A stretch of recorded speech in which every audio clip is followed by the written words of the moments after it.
Hi, my name is Rich. I use the he, him pronouns. And you're watching my YouTube channel where I play amazing tabletop role playing games with friends.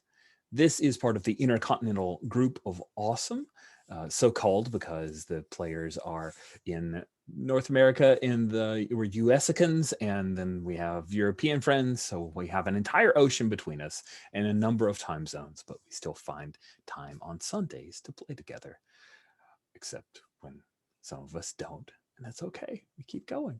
We always keep going.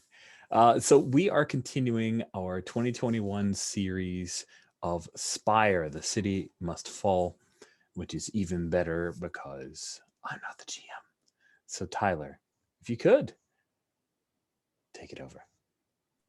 Hi there, I'm Tyler, he, him pronouns, and indeed we are playing The Spire, which is by Grant Howitt and Christopher Taylor.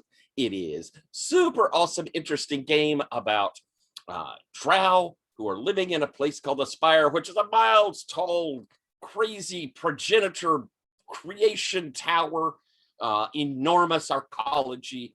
But sadly, the evil high elves have come in many years ago and conquered it, making the native inhabitants, the drow, kind of second-class citizens. They have to serve endurance to even become citizens of their own home. The high elves are nasty in pretty much every way you can imagine. They are put out there as having no emotions and being cruel and unpleasant in all sorts of ways. But our heroes are all drow who are working hard to overthrow the state of affairs as they are. Part of the ministry, which is a revolutionary group divided up into cells. Our group is in one cell together. Each cell has a minister. A minister may have several cells they're in charge of. Then there are groups of ministers that form cells. And then there are groups above that, one presumes. And who knows how far it goes? It goes all the way to the top. But we do know that our minister has given our crew several missions, and they have been quite successful on it. And we're going to meet our cell right here. Now, we have some safety tools on the table. Safety tools, I encourage everybody who runs games to use them. And in our case, we have lines and veils, and we also have the X card. And I'm going to run over them again. We have it in a little while, but we don't have a lot of lines and veils on the table for this one so far, really. Our lines are on sexual assault and cannibalism. And we have a veil on harm to children. And of course, we can always add more as we go along. And the X card is there to protect us if something gets a little uncomfortable. We can put up a motion. We can do something to let us know. We'll pull back. We'll reframe and move forward. Use safety tools. It makes it more comfortable at your table. Now, let's meet our characters and kind of hear a little bit of what we did last time. We had a pretty interesting session that ended in a dark note. We're going to go around. I think we'll go around by, let me look at the character sheet. Yeah, let's go just straight from left to right on our character sheet. Introduce yourself. Tell us about your character, a little what we saw. Jan. Hi, my name is Jan. I will be my pronouns are he, him. I will be playing Zordin, also he, him pronouns. He is a knight, which is a bouncer for a bar, basically. In some ways, similar to a knight in other games, but mostly a bouncer. But it's gonna ramp up a bit. He used to be a duelist for one of the Elfir. And after now that we've been allowed to advance our character to a medium advance, that's one of the steps where you'll see that Zordin is starting to become a bit more serious. because I took the medium advance law of the land. Because normally the knights are like technically a like a sort of police force in the northern docks, but now because I took the move law of the land, it says you are technically an officer of the law. So I get +1 silver, I gain access to the order domain, and I am sworn in by the Duke herself as a protector of the docks. So if I attempt to de-escalate a situation, I can do so with mastery. And I can arrest people. That's something I can do now. Awesome. Oh, that is fantastic. And a neat evolution. Very, very cool. All right, let's move on to our next character. Alex, introduce yourself and your character, please. Hi, I'm Alex. I use he, him, and I'm playing Gerald, who also uses he, him. He's the masked, the sneaky subterfuge, lying, disguising character. And his durance was as a spy, fittingly, with a kind of cover identity as like the head servant to Althea. He's currently finding religion in an interesting way through the masked god, and quietly exploring what that means to him. And you Well, a had a little bit little shaken by encounter it. with him last time, didn't you? Which left him a little bit shaken. But luckily, he's got things to take his mind off it now. So Awesome. Thank you very much. Let's see. Next up, Rich. You introduce yourself and your character, please. Cool. Hey, I'm Rich, and I still use the he, him pronouns as of the intro. And it's my channel, so you know me, hopefully. If not, watch other stuff. I am playing Ermitz, who is a Lejan or priest of Limier, the moonlight goddess of the Drow.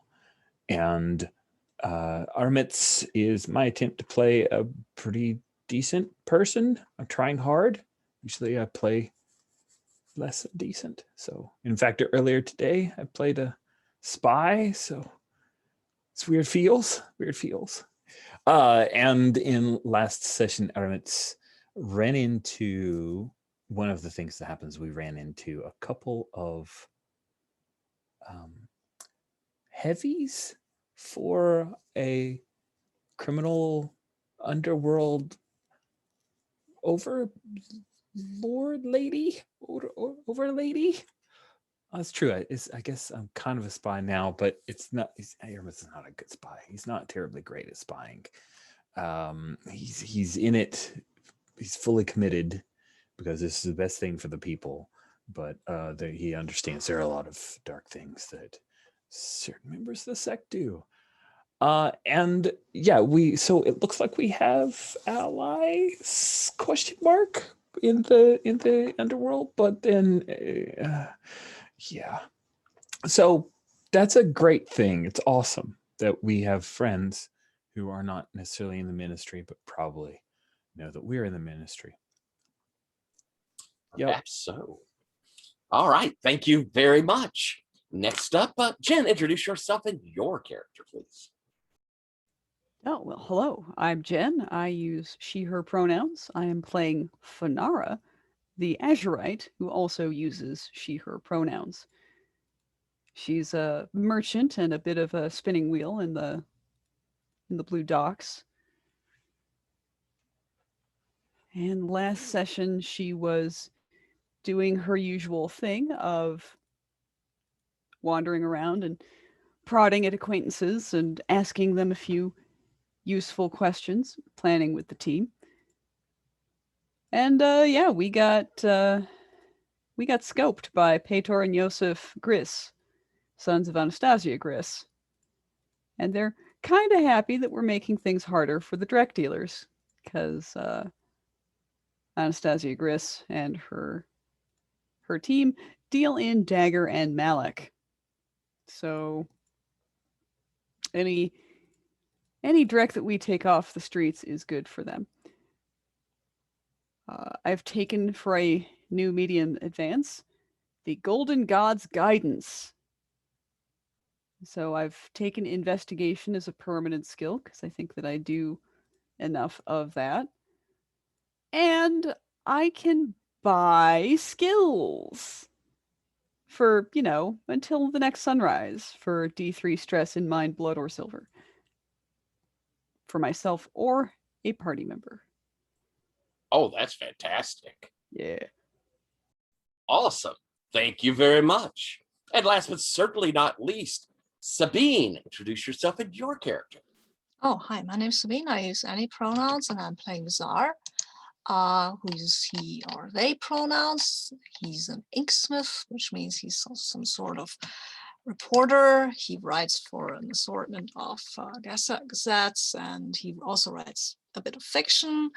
Yeah, well, he spent the last few sessions, I guess, writing on a big story about people, higher up people who were not poisoning, but stretching the food supply to the lower levels until the stuff that was in there wasn't actually food anymore, more like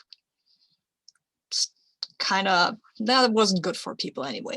So yeah, that's what he was doing. I wasn't there for the last session, so I can't speak to the big cliffhanger. I don't know what that was. I don't also know what the ministry said about the whole Drek situation, but we'll find out. I'll find out, maybe, hopefully. I am unsure about taking the advance. I mean, I have the one that says fudge the facts, and it's a spell I have to roll, but if I've managed it, I may swap out one skill, one domain, and one bond on you or another willing participant for different ones of your choosing.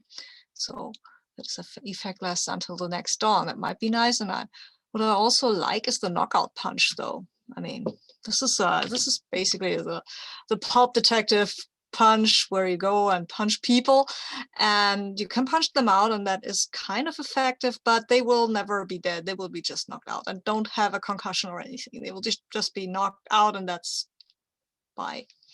And I kind of like that. That's basically magic. So that is magic. Oh, that's everything.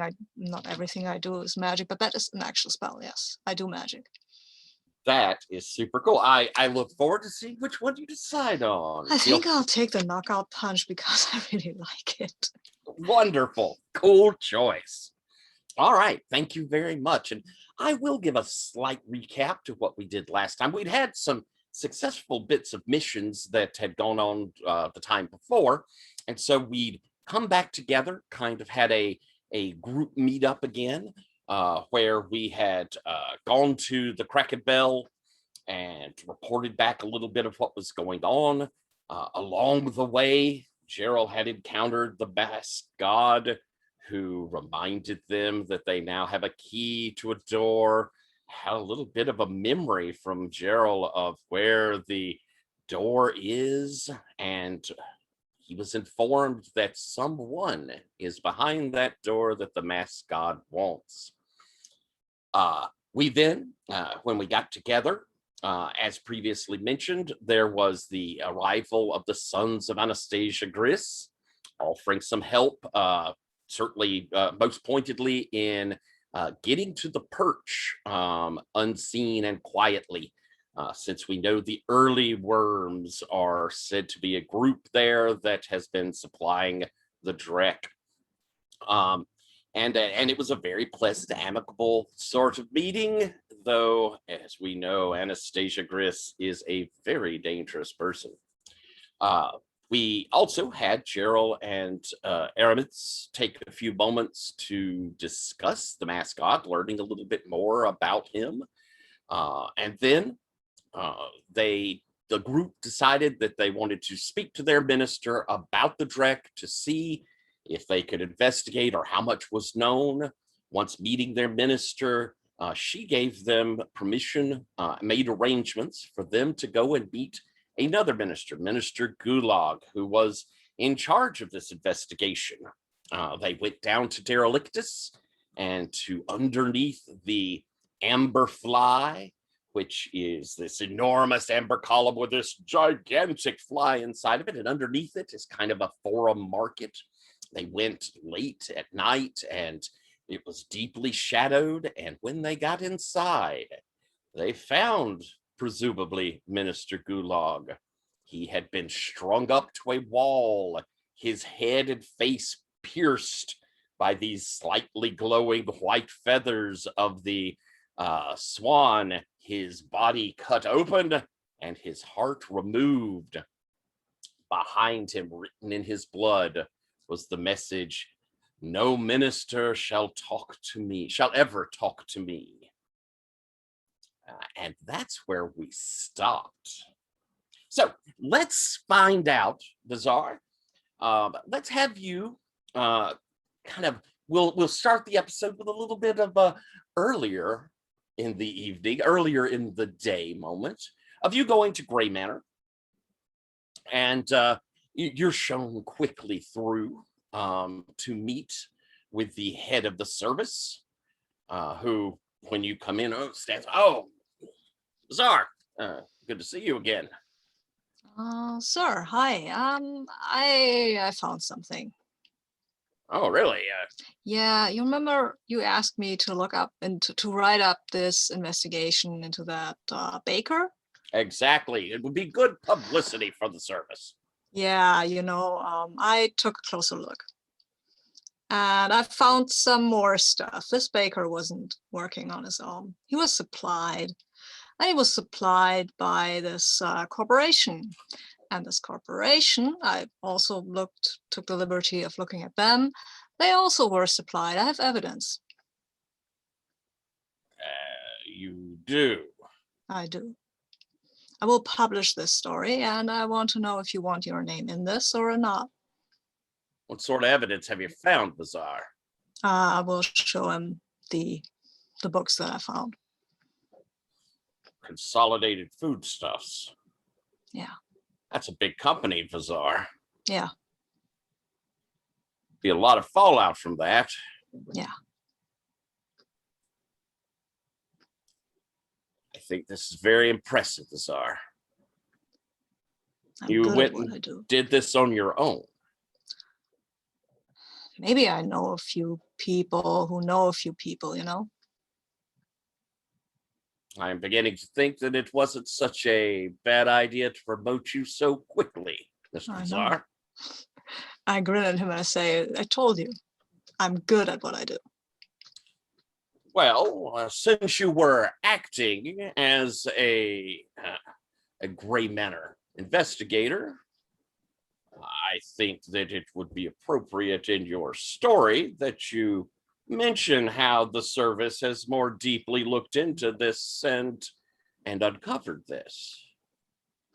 Yeah, could be quite a feather in both our caps, but as you said, there could be fallout. I wanted to talk to you about before I brought this on anybody's head but my own. I'm assuming you followed the rules, nothing illegal. I grin and I say, well, Mr. Vazar, we were very clear. We follow the law. No one was hurt. not really.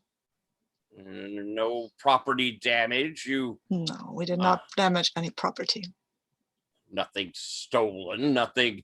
No This breaking I and took- entering or anything like that. I mean, I took these. They were not giving them to me. Well, this is evidence of a crime. That's somewhat different. I did not steal anything for my personal gain. Mr. Vazar, I congratulate you. You're right. This is definitely a feather in your cap. Yeah. Well, yes. Yes, I think Grey Manor will stand well behind this, and I've made sure to keep plenty of lawyers on retainer. As long as it's true and this looks legit, then we are able to stand behind our investigators. That's what being a Grey Manor means. Cool. And I also know a knight, so. Well, then I look forward to seeing your story, and I will go ahead and get our spokesman ready to answer any sort of questions. You don't mind leaving at least a copy of this with me so that we can look it over? A copy, yeah, but I need these to write the story. Of course. Before publish, if you don't mind sending me a copy. Yeah, that I will do. He stands and sticks out his hand to you. And I shake it. Good job, Vazar. Good job. Does this good job translate to any kind of monetary bonus? I would say this is kind of a freelance that you did without orders, but I think that all in all, it's going to look good to the service. So, yes, we'll arrange for a little bonus into your account. Good. Keep up the good work. We'll be in touch for your next case. Okay. And then I'll take the things and trundle off to go home to my favorite typewriter. Okay, I've only got one typewriter, but it is definitely my favorite one. And write up the story. All right. That takes most of your day, and you get it to your publisher. You send a copy off to Gray Manor. And so it is pretty late in the evening by the time you're free. You really haven't heard much from the rest of your crew. They knew I was busy writing, right? So Are you going to go and try and beat them, or you said also? I mean, damn you, Gerald. Damn you. I know what I'm gonna do. I'm gonna find Sordin or Aramis. No, I'm gonna find Aramis. Because I need somebody to talk to about my broken heart. Oh, all right. You make your way to the chapel. Aramis, I am guessing you aren't alone at the chapel. Are there like disciples? Are there people that work there with you? Or is it really just a one-man job? I feel like it's a one drow job right now. He does have volunteers who will come in, but no official members of the chapels above. Okay. Then Vazar, the chapel is open as it usually is, but no Aramis there. But there are people, his people thingies. Ooh, what if someone is there working on the painting? Oh, yes. I suppose Yvette, is that it? Yes, Yvette Montresson. You see a very attractive young lady, drow, who is moving around, and you can see that she's like up near some of the walls, and she's checking it. She has a mage light in her hand, and she's looking at shadows and various things, and seems to be, kind of surveying the place. Yeah, I'll chat her up and say, hey, excuse me. Oh, hello. How can I help you? I'm looking for Aramis. Oh, Father Aramis, I guess I should call him. Yes, are you in troubles, my dear? Kinda, yeah, but I also know him kind of like a friend thing. Okay, that sounded pretty weird. No, I'm. This is less like I want to confess something. This is more like I want to talk to a friend thing, right? Oh, all right. Yes. Oh, Aramis he has such a kind ear. He listens so well. Yeah, exactly. I noticed that. And you might even notice a little kind of like a little flush in her cheeks when she talks about him. Oh. I believe that he was meeting with some friends of his. I'm coming because I've been commissioned to make an artwork here for the cathedral. Nice. This is not a cathedral, you know, but she seems I to be will- talking it up. Absolutely not contest her on that. I say, well, yes, this place sure deserves some great art. And what's Yes, I'm Vazar. Can I ask what your name is? I'm Yvette. Okay, that. So if you see him, can you tell him that I was here and looking for him? Certainly, I believe that he was going to one of the drinking establishments to meet with some of his friends. Krakenbell? That sounds right. Yeah. I personally don't frequent those sorts of places. Oh.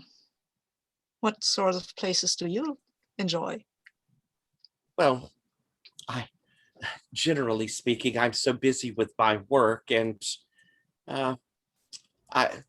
going out to bars, I rarely have the time for. I suppose if he asked me, I might would go. Where would you like him to take you? Somewhere nice, I suppose, and quiet. But anywhere would be nice. Oh, well, like one of these little coffee places? Oh, I Maybe? like coffee. Yes, that would be very nice. Well, I'm just prattling on. Sorry. It's fine. uh, Thank you for your help here. Oh, you're very welcome. It was a pleasure to meet you. Likewise. I think for purposes, if you're heading to the Cracked Bell, I'm guessing. Yeah. Sure. You'll get there. They will have left a message for you that they were heading down to Derelictus and probably went ahead. Am I assuming correctly you would have left that you were going to the Amberfly group? Yeah. Okay. So you know where they're gone, and there may be kind of in y'all's code or something a hint to looking into some serious business having to do with the you know what. What without me? Okay, I'm off. And so you scoot through the night streets of Pilgrim's Walk and down towards Derelictus. It is lower a level, and as such it is not as nice. There is much more squalor. There are far less patrols. As you come through it is quite late. The people you see are kind of furtively moving, keeping an eye about. You're a confident sort, so you may not be as worried about being, threatened down here. But, even a wise person knows that it is a good idea to avoid putting yourself in too much danger. So you keep to majority of lit streets. I feel that Vazar might be from this place, so he knows his way around. Excellent. Then you have no trouble heading straight to the Amberfly. Keep my head down, don't look people in the eye. And as you get closer to the Amberfly, probably it kicks into your own instincts how quiet it is here, how there are no people about. And even this late, there would usually be a few. But having grown up here, there's an innate sense of self-preservation to people of Derelictus. It's almost like they can smell when a place is dangerous. And you're catching a strong whiff of that as you near the Amberfly. Going to cut to underneath the Amberfly.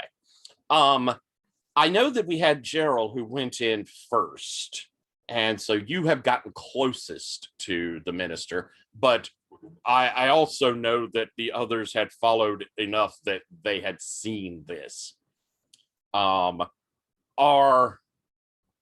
any of you, are all of you heading straight to the body, or are any of you hanging back? What, Sorden, what are you doing? seeing this at the, kind of 100-foot distance? I am going to cross the distance. You head over, kind of meeting up with Gerald close by. Aramis, what are you doing from about the 100-foot distance? I mean, he looks very obviously dead, so there's no urge to go check to see if I could help him. So I think I am probably saying a quick prayer. And I'm in a bit of shock. This is a bit much for Aramis. I think this is kind of a lot. This is ultra violence of a sort that is unusual even in Spire. He's never witnessed such a horror. Fanara, are you moving up closer, or are you hanging back a bit? If Goliset is here, I'll actually... Goliset is with you? After a moment of basically just flat out clutching his shirt, because holy shit. I think he probably has drawn a weapon. What weapon does he use? Probably a good old-fashioned broadsword, just something. Keep in mind the illegality of that. Oh, okay. What is legal for him to have? He could have something in the club type range that would be bigger, or knife type range that would be bladed but small. Okay. I mean, honestly, you take a good club made of the right wood and you put the correct pattern of metal on it, and it is as good or better than having your average broadsword. So that's what he's got. Okay, he's pulled it off of his belt. And after just a moment of gathering myself, I'll be like, watch our corners. And Yes, ma'am. move towards the horror. All right. Sword, you said you moved forward. Did you say anything to Thorza, or was that not even in your head? I think he would definitely go on like, wait here. But she said doesn't. Wait here. Yes, Zordon. All right. So, Fanara, Gerald, Zordon, you come up to the body. Hear that you are closer, and again, the only light is the strange little phosphorescence that's coming off of these 6 large feathers, the quills of which have again been kind of struck through this man's face. Because you are Drow, you innately have very good sight in dark places. It's enough to show a good deal, if not, great detail. But as Aramis said, this is a very dead person. Missing a heart, which is clearly missing, is a certain sign of not hopping around any longer. So, Gerald, you were there first. What are you doing? I take in like the scene for a moment, and then I glance to see if there's like a rag on the floor, something that's not going to stain my hands with blood. Looking down on there, you could see that there's certainly like broadsheet papers. Yeah, there. that'll do. Okay. You also notice something else as you are looking down there and kind of pulling up these papers. There's a syringe. Like a doctor's syringe, metal, with a needle with a bit of blood caked on it. Put a hand out so no one stands on it, and just point at the syringe, and then I head over to where the message was written, and just smear out where it says Minister. Excellent. All right. And then just drag to the floor. Return to. I'm going to ask of the 4 of you that are there, which of you would you think is the most literate? The person who, reads books, sees plays, knows great literature, not like able to read and write. Probably Fanara would be my guess. Yeah, Sorden's got a very easy call on this, but yeah, I probably take in the culture. You recognize the phrase above written there. It's from a play known as The Minister's Daughter. In this case, the minister is a religious figure, but it is known as a rather famous old drow tragedy of a minister's daughter who has had her father pick an appropriate suitor who she despises, and it goes through a sequence of problems with this suitor, the next suitor, as each of them meet an untimely end at the daughter's hands before she falls in love with someone who in the end is killed by the minister himself. This is a famous line that the suitor that she chose says just before the minister kills him.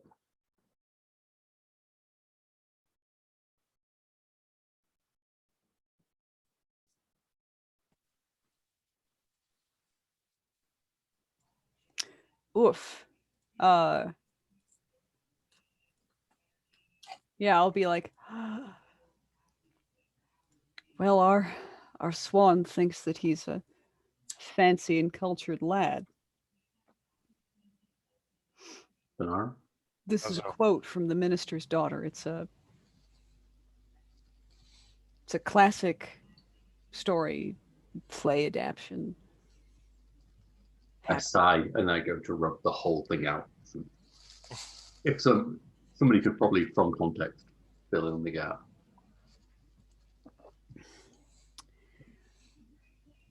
Oh, what a terrible mess. And I'll carefully move forward to pluck one of the feathers from poor Gulak's face. As you pull it out, your first guess is that these were not mortal wounds. Oh. He was alive as these things were plucked into him.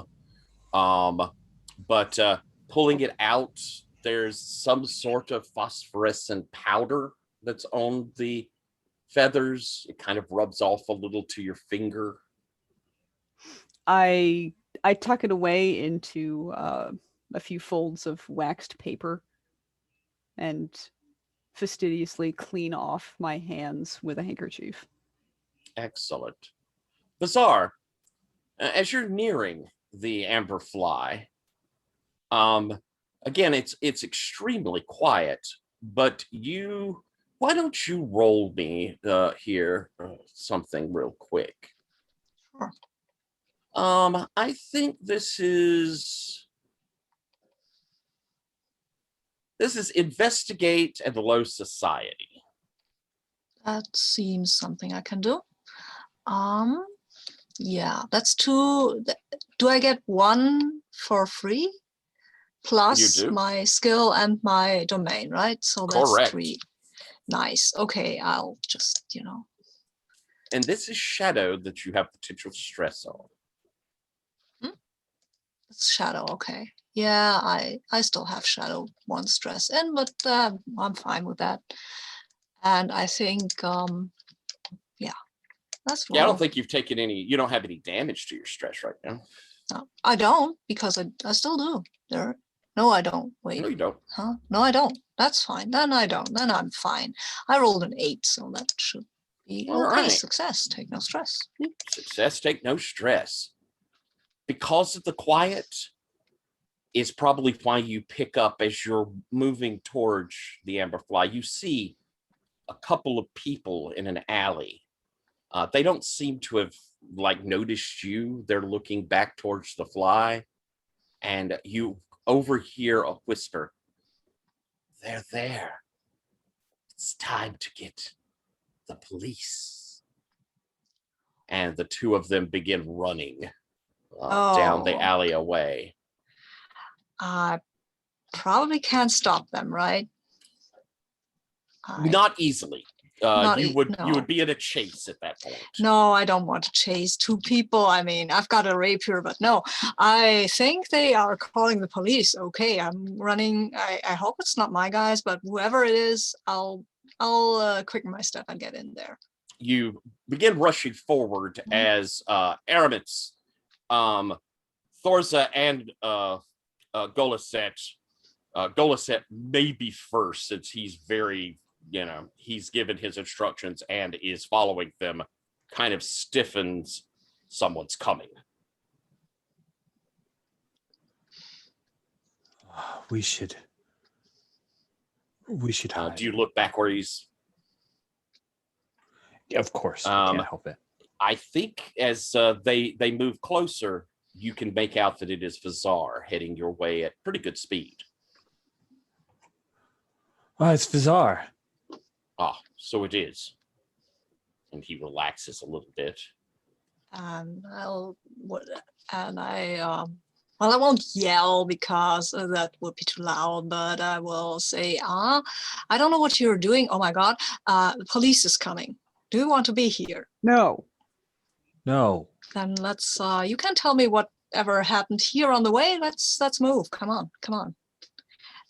I will give here, Fanara, if you'd like to do an investigation. I would like. Oh, okay, go sorry, ahead. Because I have nose for trouble. If I can find what's out of place, that I would like to ask what's weird. Give Vazar the first here. whack. All right.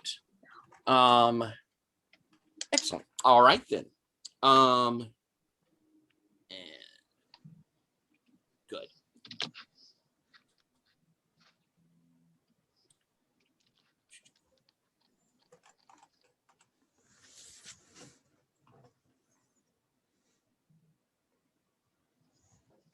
Okay. As you you move a little closer up to it. Your reporter instincts just can't help but move a little closer to this body. You see the smeared where Gerald has smeared something was written there. Mm-hmm. But you also notice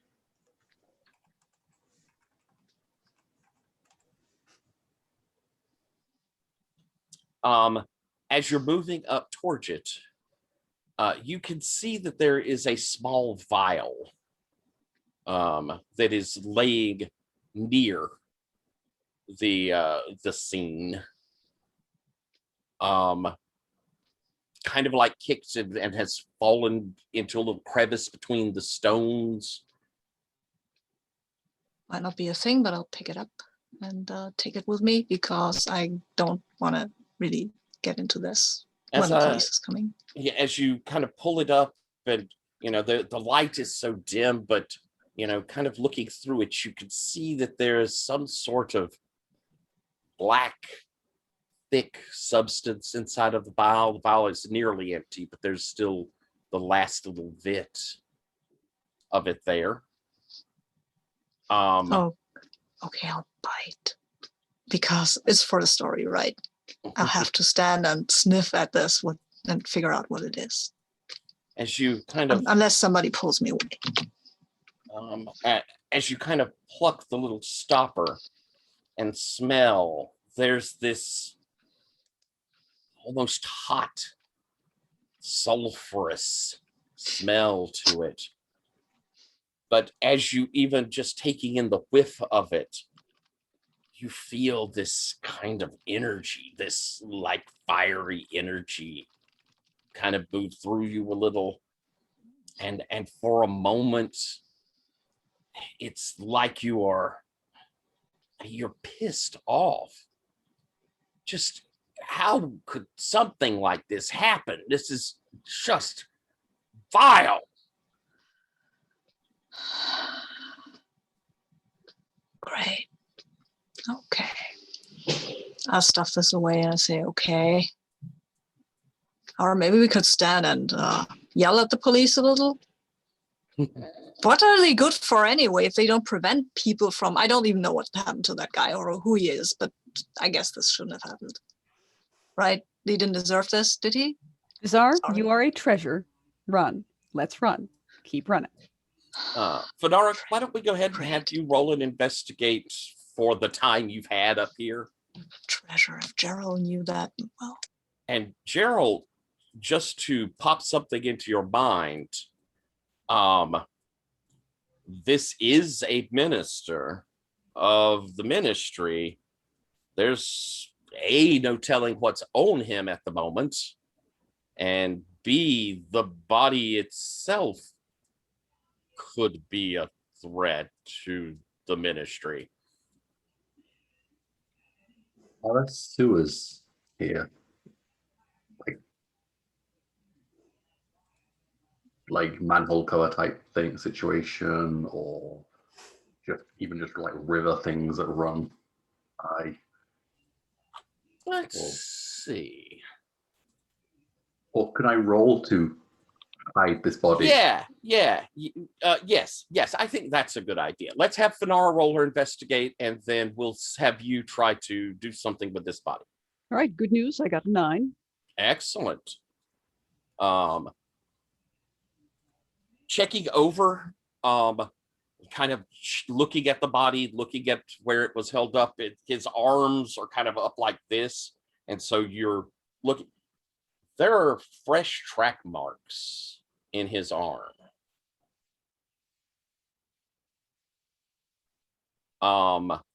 As though something had been injected into him. And again, kind of looking at where he's been cut open, there's an almost surgical precision to the extraction of his heart. And whatever was used, it was hot. You could see where it cauterized, where it burned the blood in the veins, arteries, as it was cut out.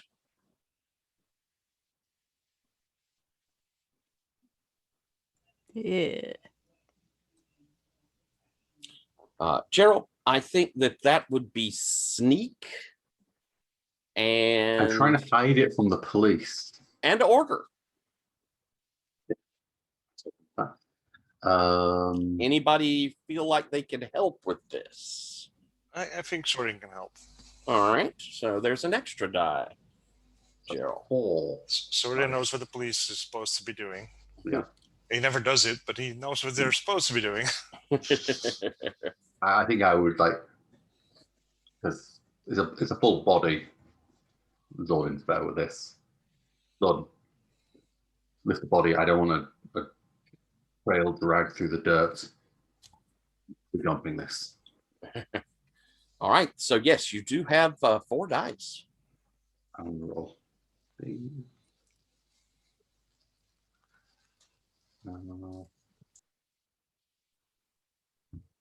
Right.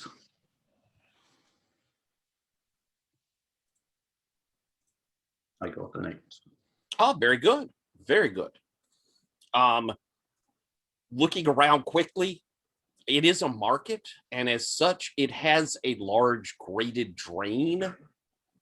In several places, it would be for butcher shops and things, stalls like that. With a quick bit of help from Zordin, you're able to take the body down. You know that dumping it in here, it will probably be caught up with the sewer and will flow to the river. Is this like gone forever? You could try to make, thinking about it, you could try to beat it to the river. You could try to, as you're taking it down, it is kind of heavy. It might get caught up there, meaning that you could go through the sewer, to get to it. This is a big opening. You could all go down into the sewer with it.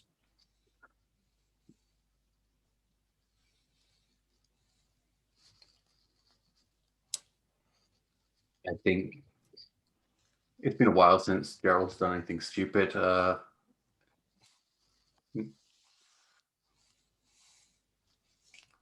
time like the present. I looked at his order and was like, don't get caught. What do you mean? Don't let the others get caught. Wait, what are you doing? And then I climb in the body. You see Gerald descend into the sewer. Zordon, you put the grate back down. Yes, and it'll be like, oh, you motherfucker. All right. The scene, there is a good bit of blood, but having given it this kind of look over, it doesn't appear that there was. Oh, wait a minute, Fanara. You've been looking the body over so carefully. Now that it's moved, there's a piece of paper that was directly underneath it. I mean, I pick it up. To whom it may concern, it is a terrible shame that my artistry is underappreciated. This one thought that he could stop my efforts, put my creativity into a box. Now I have put him into a box. Those who follow after him, do not try to end my performances. I am looking for the applause of the crowd, and my patrons are most ecstatic at my performances. An artiste cannot be stopped. Signed, S.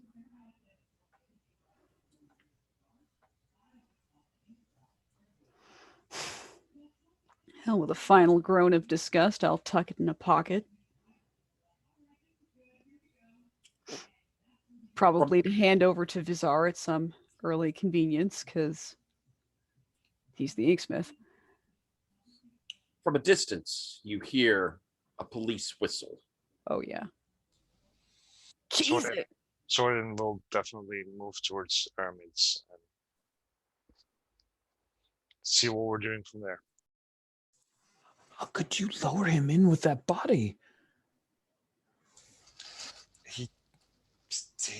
He's gonna hide it. I don't know. Wait, Gerald's in there with that body. You just lower. Oh my gosh. I think we should still go because otherwise we'll stand here and debate until the police gets here. Yep, I'm Good. running. We can also keep the police from going too close. Oh, you mean lead them on a merry chase? I'm not familiar enough with this area to do that. Stalling. Just stalling. It's been too long since I've lived here.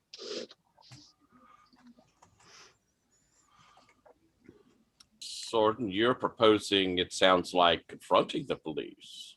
So Sordon is going to stay behind, yeah. Oh my gosh, I've got to see this. This I've got to see. I'm leaving. I'm gone. Yeah, sure. Go. I'm with Fanara, and I will say a prayer for you, Thwarden, as well as Gerald, and now Vazar.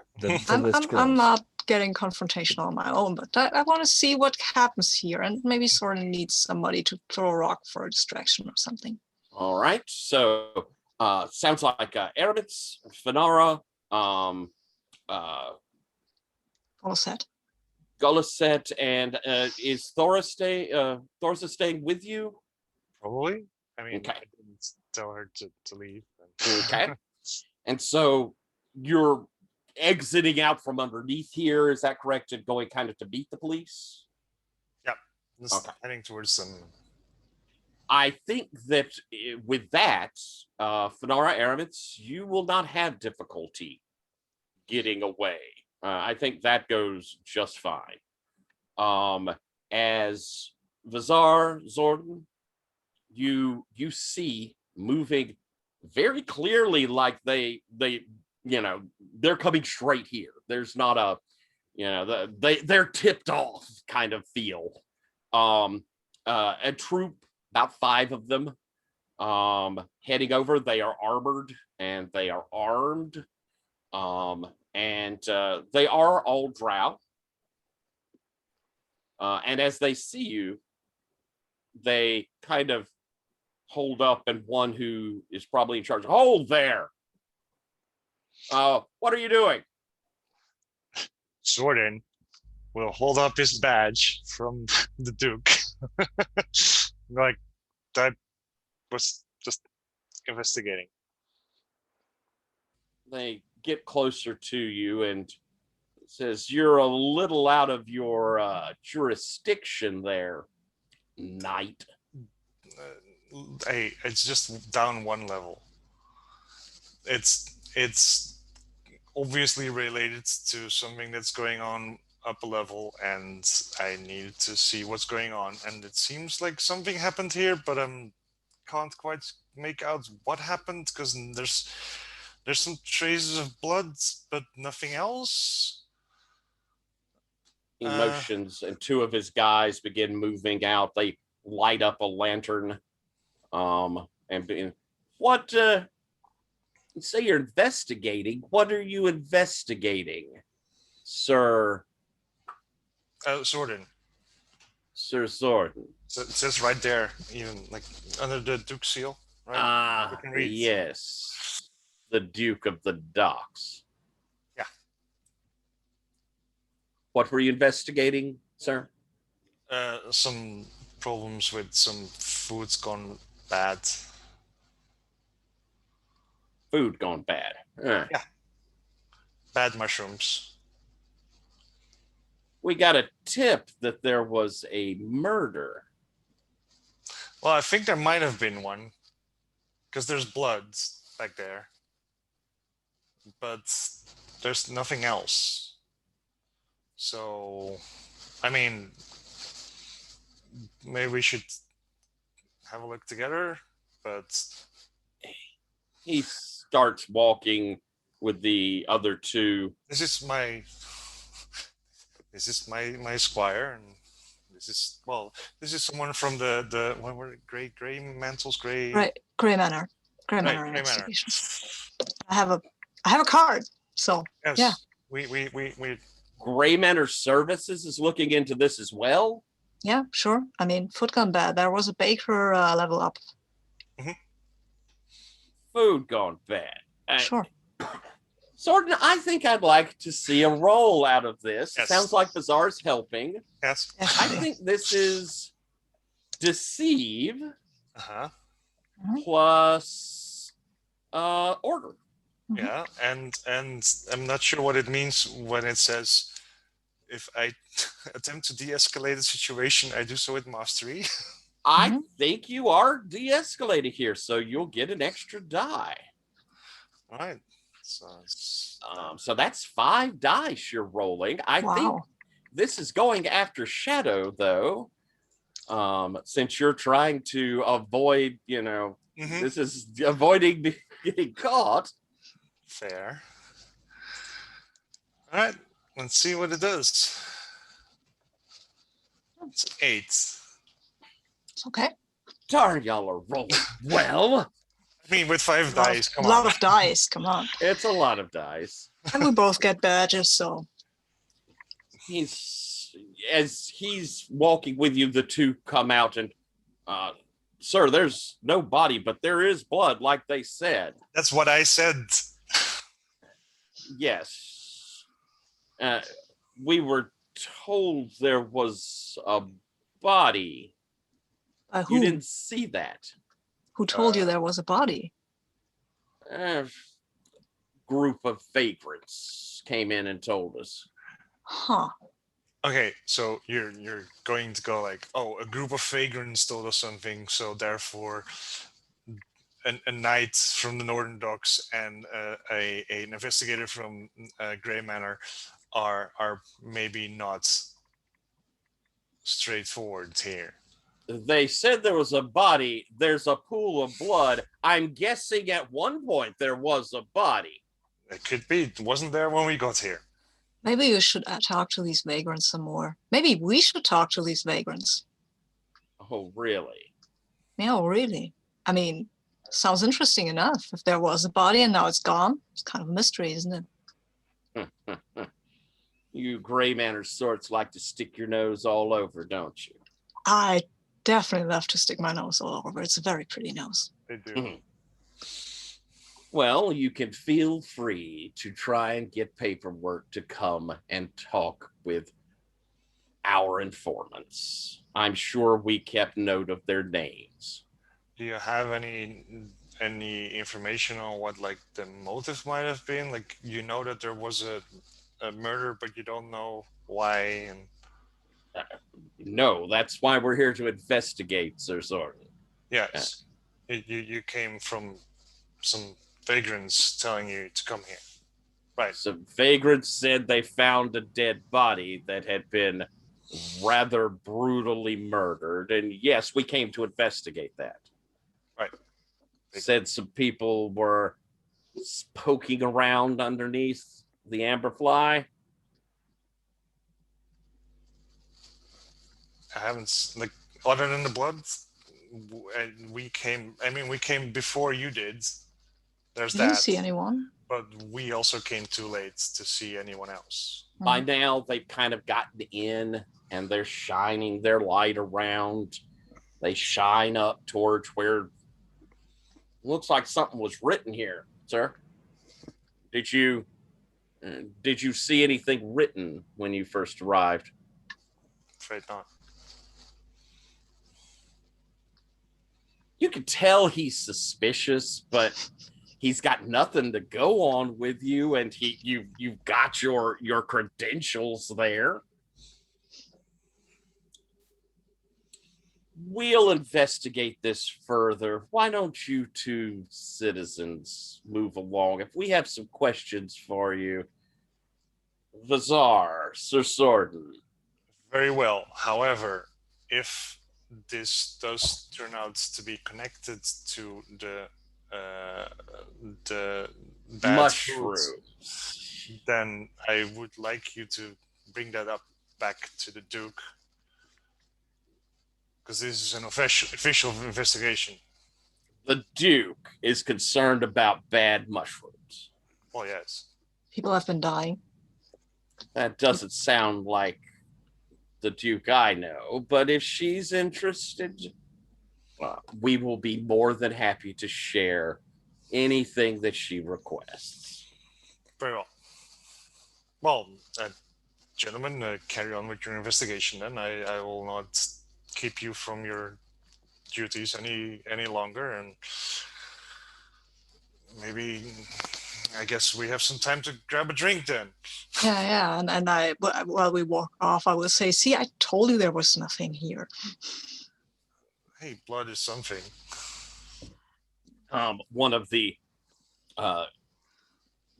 constables there, as you're walking away, why would they? I don't know, but something smells fishy. Well, he did come from the dock, sir.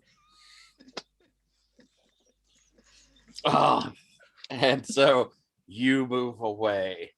Aramitz, Fanara, where are y'all fleeing to? Not aware of any chapel down here. I'm not sure where to go, Fanara. A bar? A tavern? Where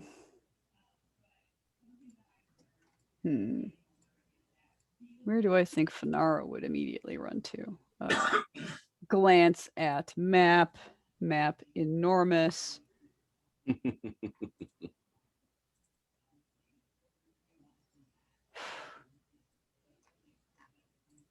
I mean, honestly, a place of transit's probably our best bet. It's late. Things ain't good. I don't expect to reconvene the party in some place improvised here in Derelictus.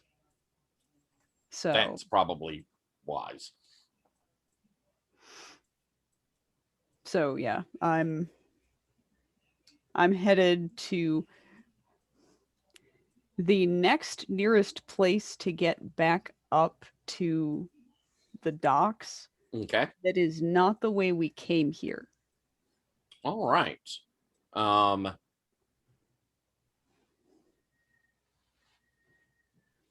I think there's no problem with you making your way back. You kind of heading north and doing a bit of a circle around. You could see the spire of this Church of the Gun as you move by.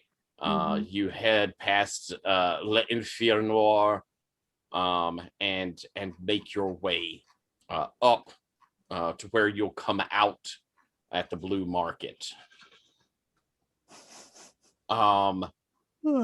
Gerald, you have been taken down into a terribly foul-smelling tunnel. As you and the body get down there, it is large. This, you're directly put into a major sewer tunnel, so it's about 10-foot circular tunnel. There is water that is up to about mid-shin. Floating in it is terrible things you probably don't want to think about over much. And as you come down, you can hear the skittering of small things moving away. It is pitch black. Shadows, darkness doesn't bother me. It's not bothered me for a long time. It's not going to bother me now. I say a little mantra to myself. Well, I'll just whisper it. Do you have any light source, or are you going to move through in the pitch blackness? I move through the pitch blackness, and I'm assuming I will see a glint of light at some point of an opening, even if it's just coming through, like there are dim lights ahead and behind, and as you move, you can kind of see through grates above you, light.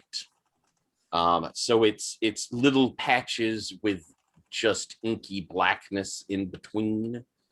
You move several hundred feet away with the body. Do you wish to take a moment to do anything with the body, or I want to hook it in, some way of either if there's like an edge that's out of the water, so it's not going to just move with the flow,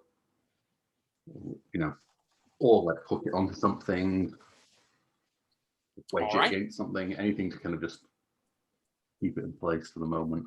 All right, you find a kind of notched area, probably, it's in this circular thing. There are entryways for other little sewer bits coming through. This is a smaller one that you can kind of wedge it up to and against, provided there's not a massive influx of water. It would stay.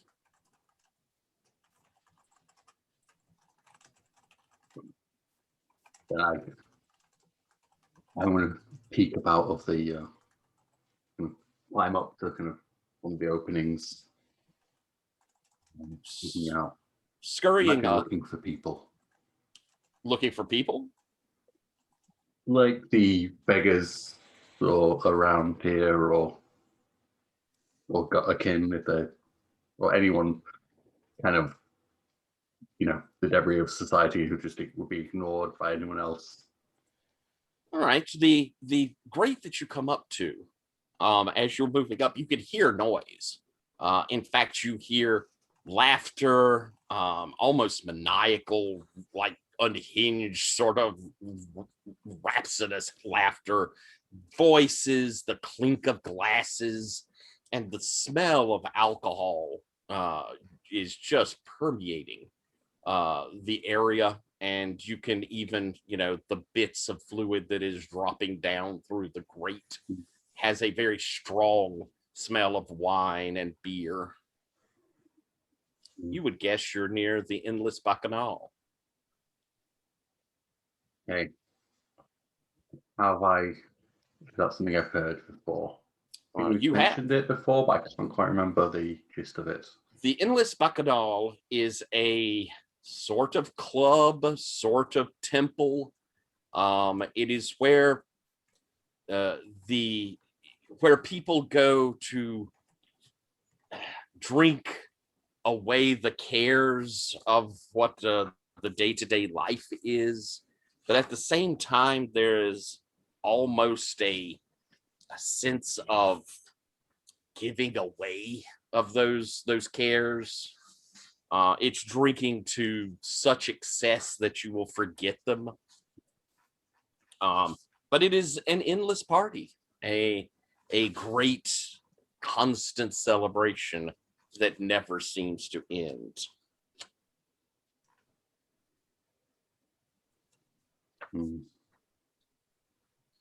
Usually all hours of the day and night, there will be people there.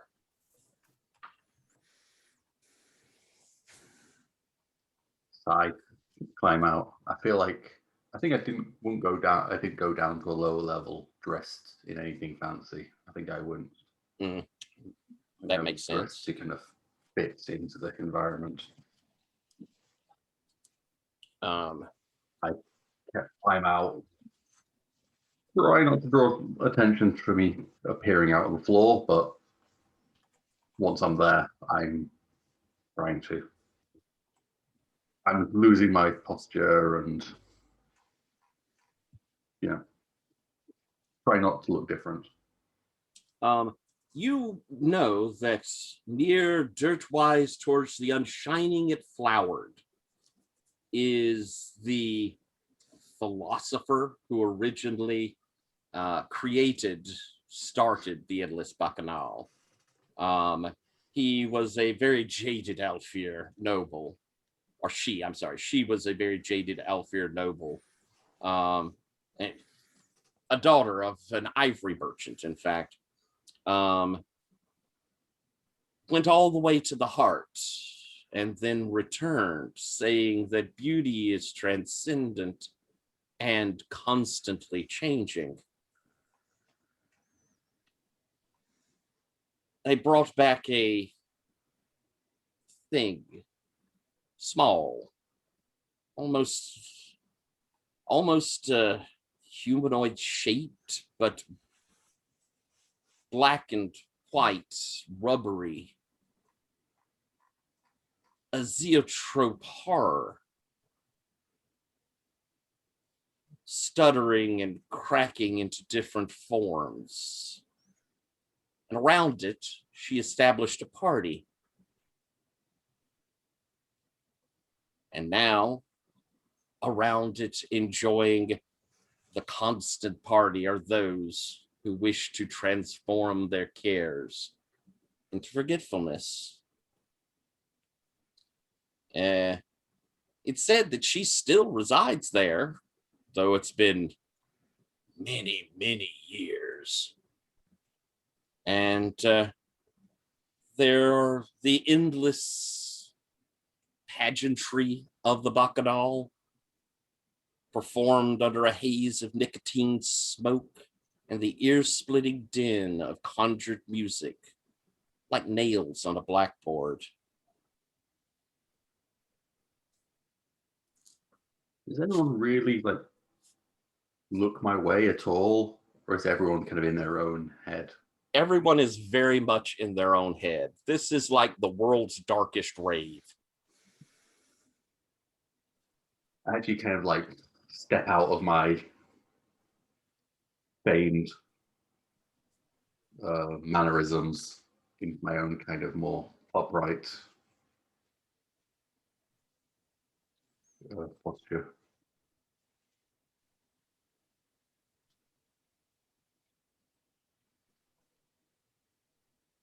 If I dragged this body through the Bacchanal, would that be it?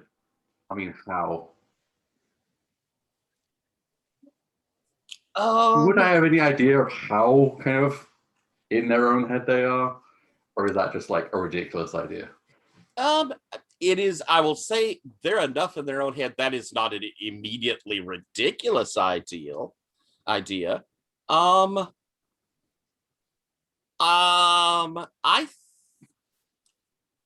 You think that it is entirely possible for you to do this.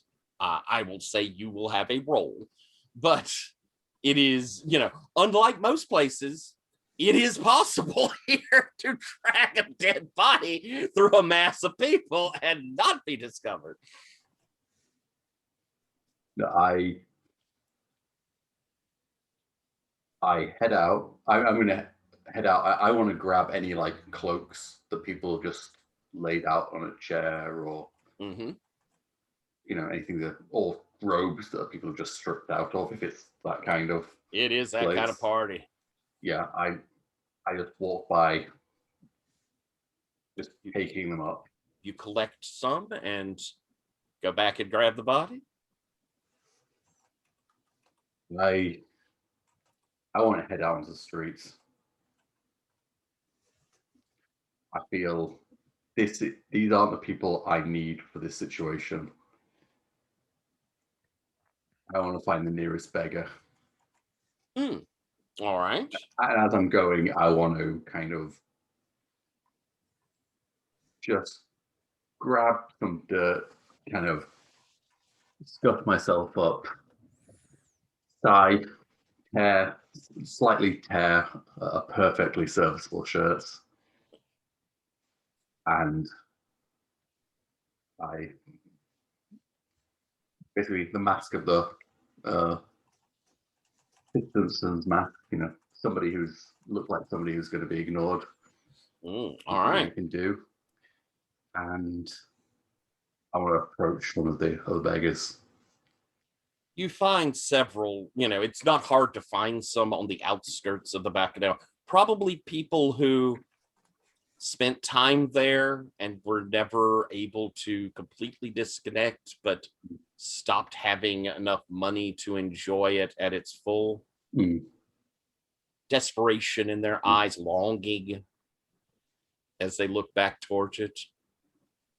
As you come walking up, they kind of lift their hands as though looking for a handout, but maybe seeing how you look, they kind of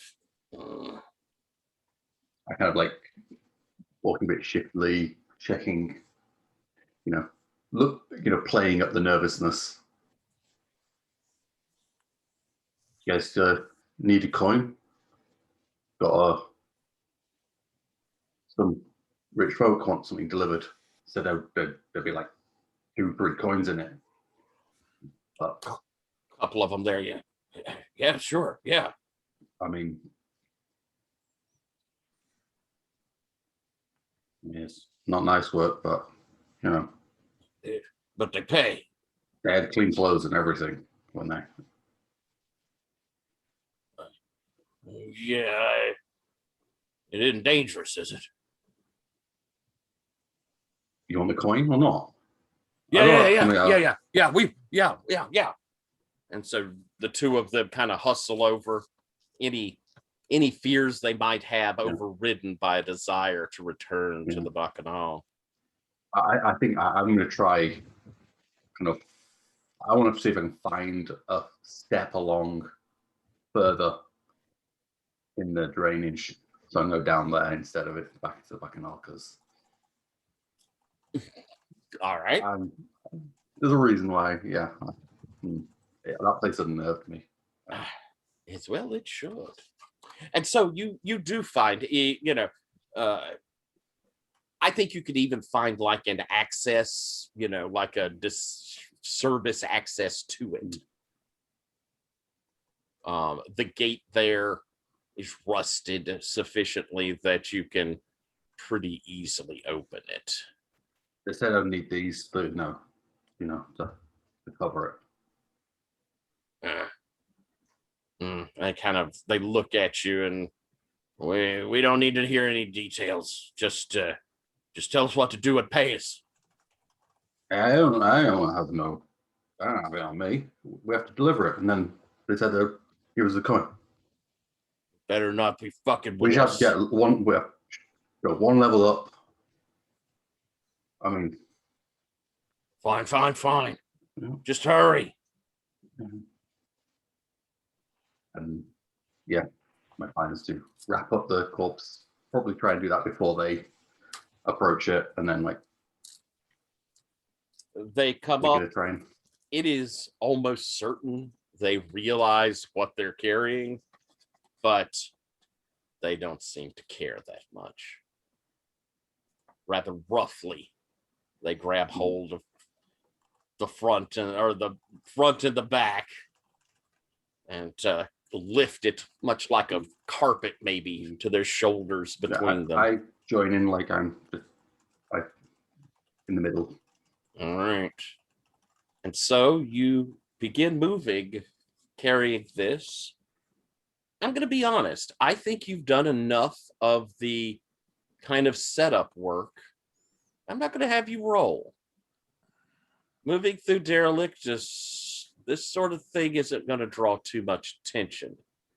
And so you'll make it through the streets. Where are you going?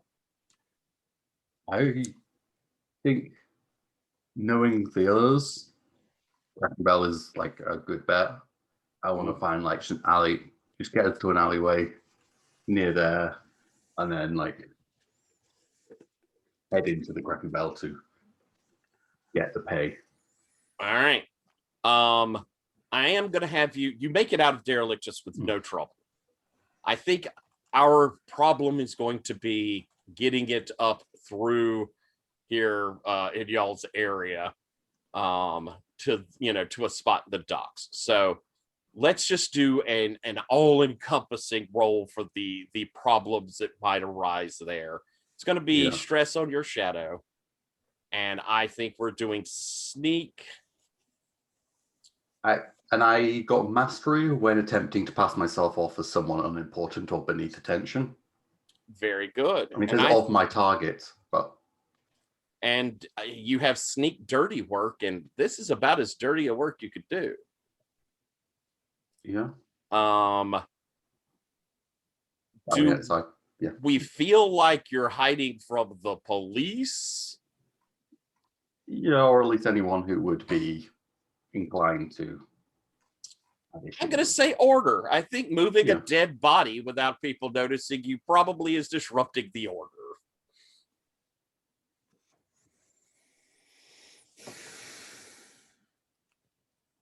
So you got a good many dice. Is that 4 dice? Let's see. Your knack with dirty work, your sneak, your free one, order, and didn't you have mastery from something else? From Citizen's Mask to seem unimportant, and I think that's 5. 5, okay.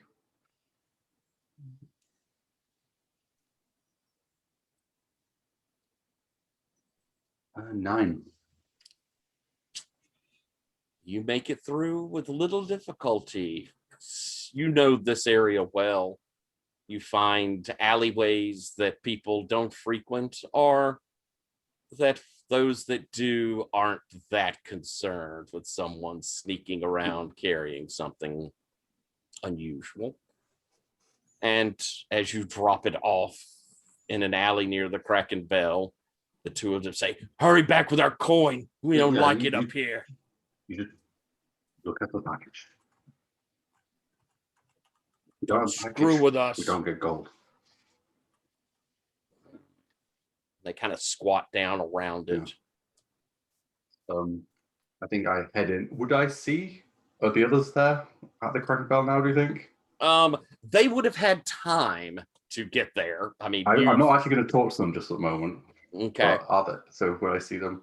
Sorden, Vazar, was Kraken Bell where you would be heading back to, or would you be going somewhere else? That's where Sorden would have suggested to go. Yeah, I mean, since I don't know any better place, I hope that Armits and Fanara will be there. Okay. So the two of you have gone that way. Fanara, Aramis, sound like you probably would have gotten back there figuring that's where the others would be, or? Probably. I mean, we think about Sorton for half a second and go, yeah, he'd be there. All right. And so you see a very, well, maybe you don't. Gerald, I walk in and I think I walk past them and you hear my voice be like, 1 moment, please. This filthy. Yeah, you recognize the voice, and there's a shape that moves away, but it's almost like your eyes pass over them, but you've been given the hint.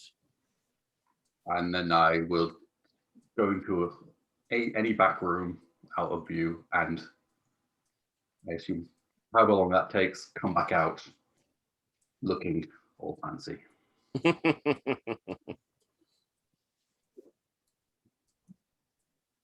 You made it. Ladies and gentlemen, if you can follow me to the alleyway in 5 minutes, I just have a thing to finish. You're all well? Well as we are, well as we can be.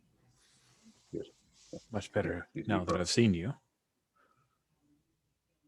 I don't know. Head out and go into the alleyway. You pay them. And it's in good order, I hope. Oh, yes, Governor, of course, sir. And I've already paid the other man, and He said it was four coins piece. 4 coins. I think I said something else, such, and I pay. Thank you, sir. Thank you, sir. And Well, they have a wonderful evening, or whatever it is you do. Be off with you. Yes, sir. Yes, sir. And they flee quickly into the darkness. I assume the rest will appear shortly thereafter. And you find a bundle wrapped in an alley. Drink still in hand. Don't think I have a drink still in hand. I want to see what this is. I need my hands for that. And So, yeah. Well, I hope there's a drink in there for me. It's The noise hasn't died down, so I presume so. or anybody care to tell me what you were doing there, who this is, why he's dead, and what we're actually doing? One question at a time. We were Yeah. investigating the proliferation of Drek. Yeah, okay. This is an ex-minister. Mhm. Oh, Oh, okay. wait, do you stop becoming minister once you? Yeah, that. And he was connected to the Drek thing. Well, we're free to assume so. We Okay. took our success partially to Makareth, Mhm. just to make sure that what we were going to do next wouldn't step on any toes within the ministry and cause problems. And so we were given the authority to go and meet with Gulag and hopefully share information, perhaps other resources. He is dead. And yeah, this is a great time, I think, for a bio break. Yes. I Yeah. agree. Let's go ahead and take 11 minutes or so. It sure is. We're back. So I believe Vazar, you had asked many questions, but Fanara, you had settled in and had answered person involved with the Drek, not involved with the Drek, looking into the Drek from the ministry. Okay.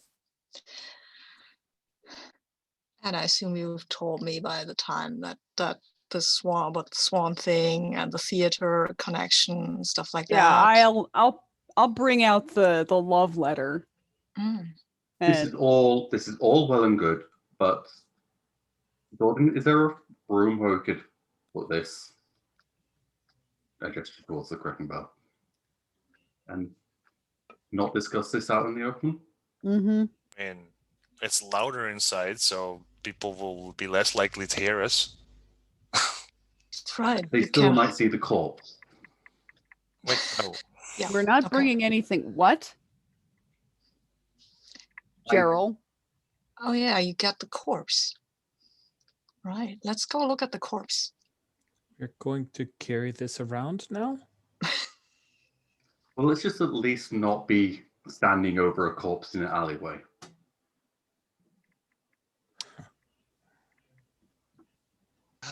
Fair enough. Mhm. Look, just to be Gerald, we managed to keep them off your track for a bit.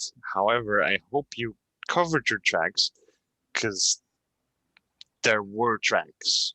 There was In blood. a sewer twice tonight. I feel my tracks are covered. Different swords. Okay, good.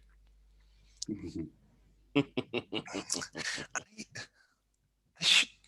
I need to get a promotion. I need a boat. You do. Good to have plans. It'd be Speaking of nice which, if you were an admiral. That'd be lovely.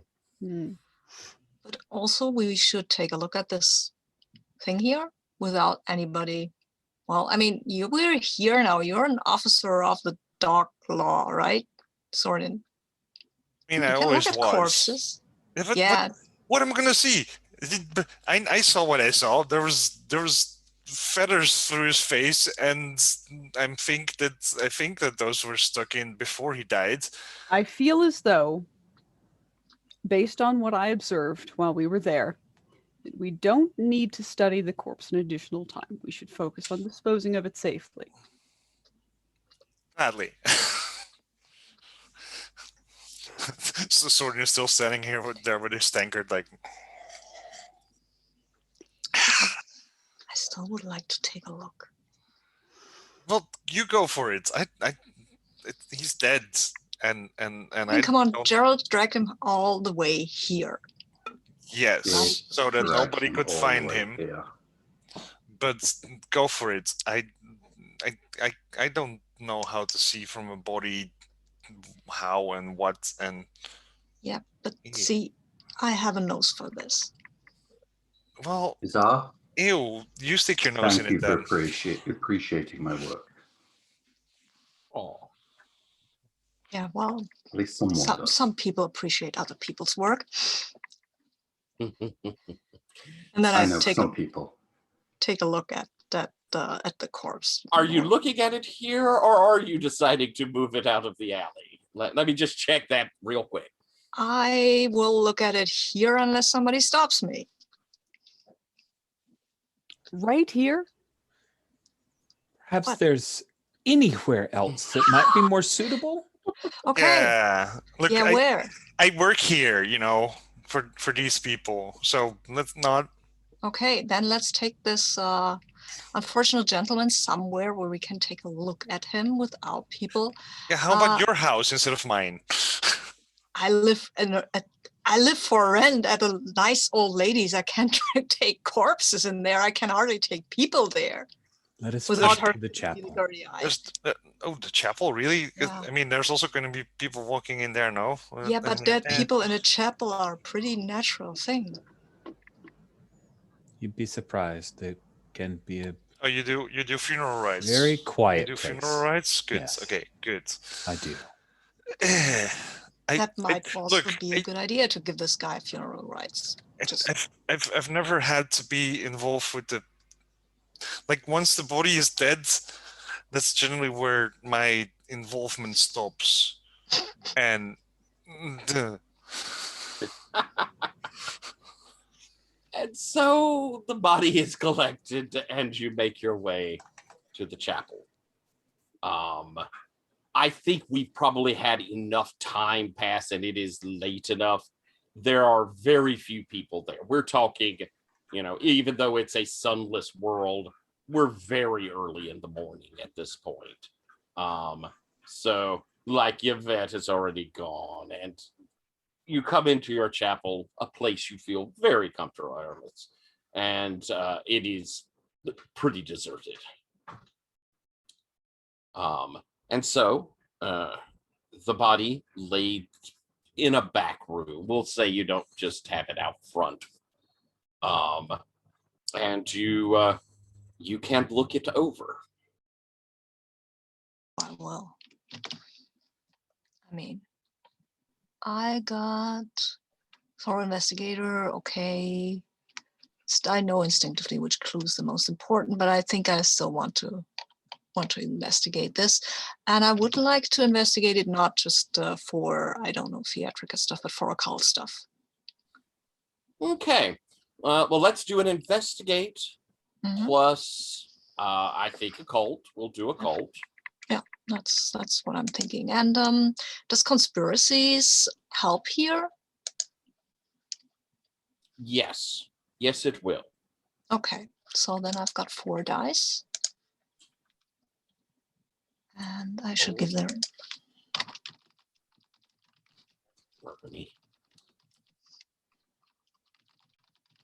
Okay, then I'm rolling. Reroll. Well, it's a 7, so. All right. You are going to take some stress. Okay, and in fine. this case, I'd like for you to roll 3D for mind. Okay, 1d3 for mind, right? Correct. So I'm rolling 1d6. Not you, and not you. Okay, and that was a d6 I just deleted.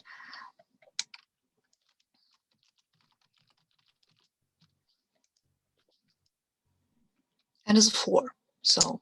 2 mind. 2 mind, that's fine. I'm still good. As you Seen worse in the library. begin looking over this poor man, you can see, first off, that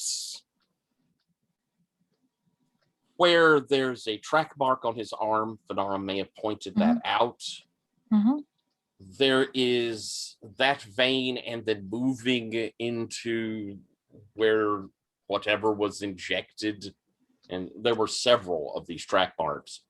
I have a feeling that I know what was injected, and I have it in a bottle. The veins are blackened, and as you investigate and are looking into this, there is a corruption to it.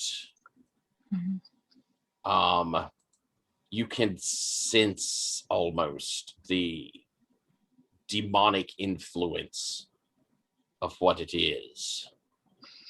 Is that just due to the drag in his veins, or is there something else here? I mean, this was almost a ritualistic killing, right? With his feathers, and the feathers still glowing. That also speaks to some cult going on. The feathers have kind of the phosphorescence has started to dim. It's mostly gone now. Again, it was that dust that has now kind of spread off of it for the most part. But you're right. There is a ritualistic aspect to this. This would have been a part of, to take this heart was to ritually take it for a purpose, a ritual purpose. Yeah. The Drek, the demonic influence, would have made it to his heart before it was taken. Oh, wow. Okay.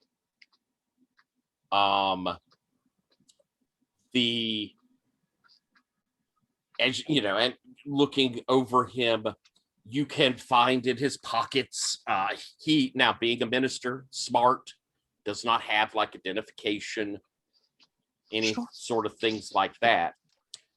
But there is folded up, and this is really because, you know, you have the note, you are able to do this very well, and going through his clothes, you find that there is a kind of hidden pocket in a hymn, and inside of it is a small rolled up piece of paper. It is a list of some names, and just in your kind of thought, this was probably what he was going to give to you, your group. One of the names is Sebastian.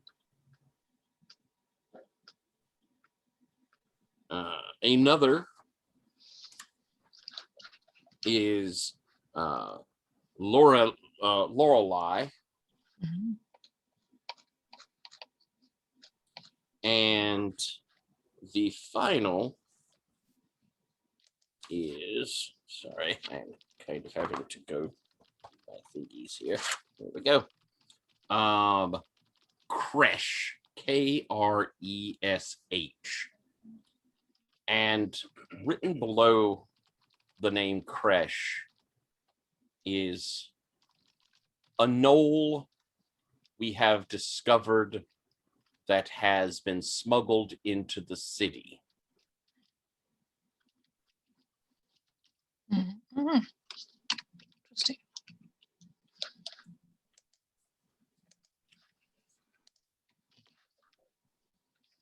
Okay. Cool.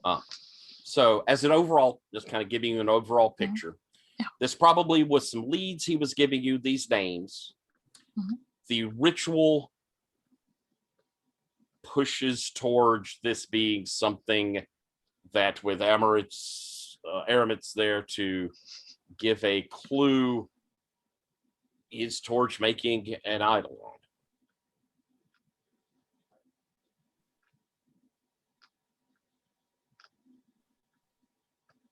Other than that, it was probably a very unpleasant death for this man. Yeah. I wonder, I don't think Vazar will mention the vial he found. I mean, this is neither here nor there, right? Fanara, are you pulling out the syringe? Yeah. For certain. And, you know, lay out my idea that clearly he was drugged either as a part of the ritual concern or, frankly, to keep him from struggling as the ritual nature of the slaughter was conducted. Does drag put people under that much? Not sure. I have a feeling that might not. I think was about getting this demonic influence to his heart and then removing it. Hmm. And Aramitch, there's no doubt when you have the syringe, when it's pulled out, the bits of the drug that are still in it, you here inside of your chapel, you can feel the demonic presence of it. I see.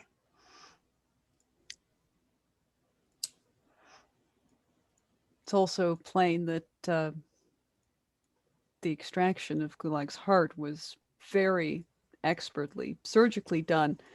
But also, if you note these marks here and here, it was done with a very hot tool. It was cauterizing as well as cutting. Magic? Possibly. In fact, more probably than others, but I'm not an engineer. I couldn't really tell you if it was technologically possible to do this.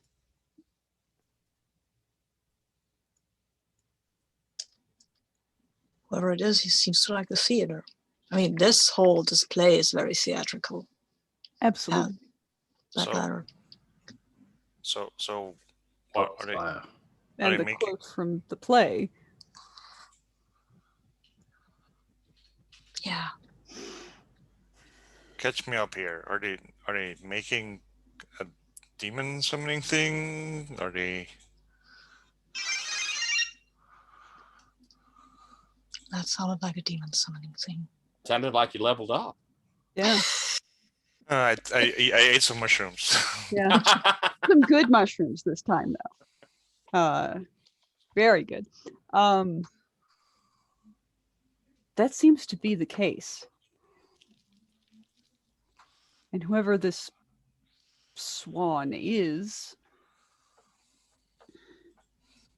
certainly doesn't want the flow of Drek to be stopped.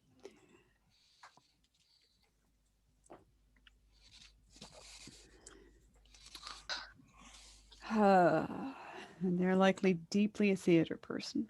Mhm. The question is, are they a patron, an actor, or a cast-off?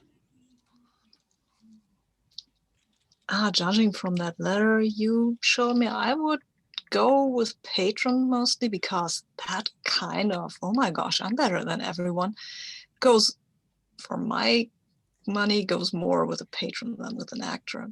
But He I does don't. have the air of the Elfia. Oh yeah, Does. Yes. yeah.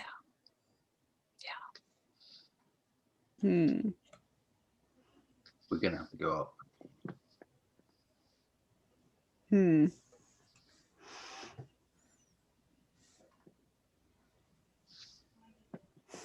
Well, do we want to go up to the roost, or do we want to change tack and try to go more directly towards something that we think would help us learn what we need to know about Swan, perhaps stop him? I mean, I would No love to offense go to a theater. but- Aramis and his concerns, but I feel the Swan is a bigger danger to us personally at the Agreed. current time. We certainly can't stop the flow of Drek if we get rummaged through. And our heart cut out. Yes. An idea is probably a bad idea. But the Swan takes it personally, right? When people investigate him or do things with him, and maybe we could bait him. What worries me is that it seems like someone obviously tipped off some vagrants to tip off the law Mhm. to then come after us. They were trying to frame us for this.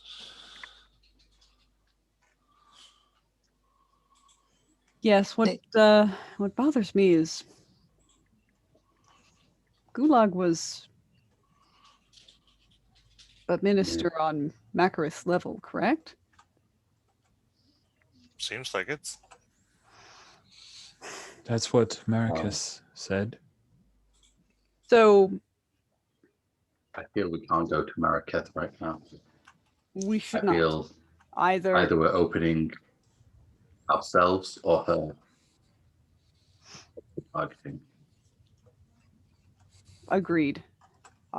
Considering the ritual nature of the killing, the length of time it would take,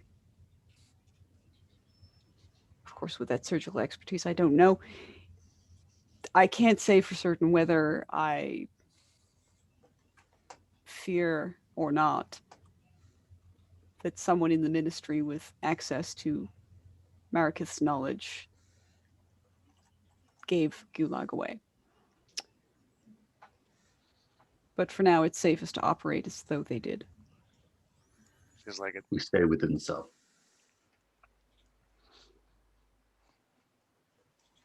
Until this is resolved, we trust no one else.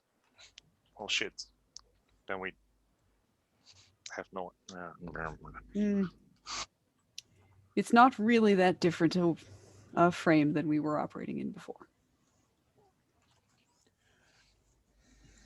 Yes. What we get from One Makarith less is option. usually information. Right now, we have what we came for. Rich, were you going to say something?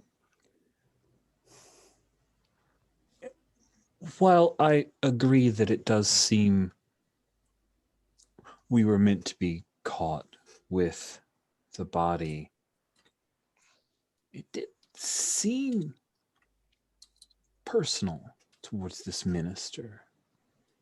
It did seem that perhaps the minister was close enough to be a threat. The warning that was written on the wall seemed to me as if perhaps the departed had gotten too close. So would he have had any confidants or other members in his cell who might know? And can we risk finding them if Mr.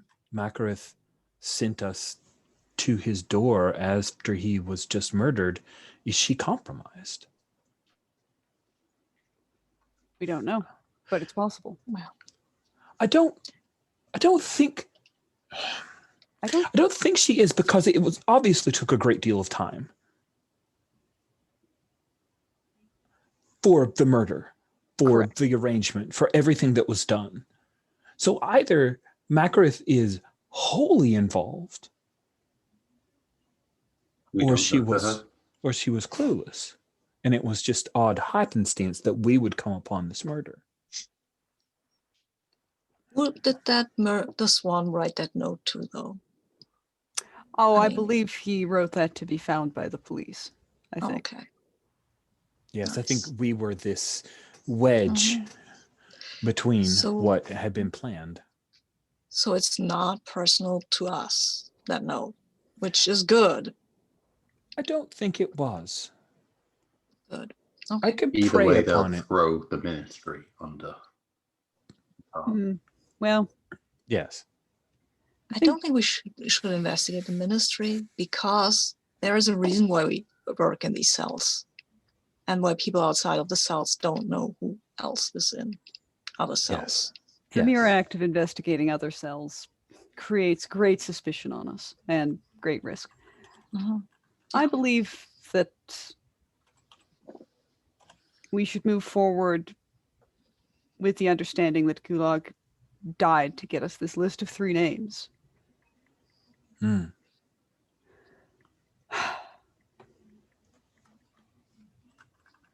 So, without knowing where he operated, in what circles, it's going to be difficult to track them down.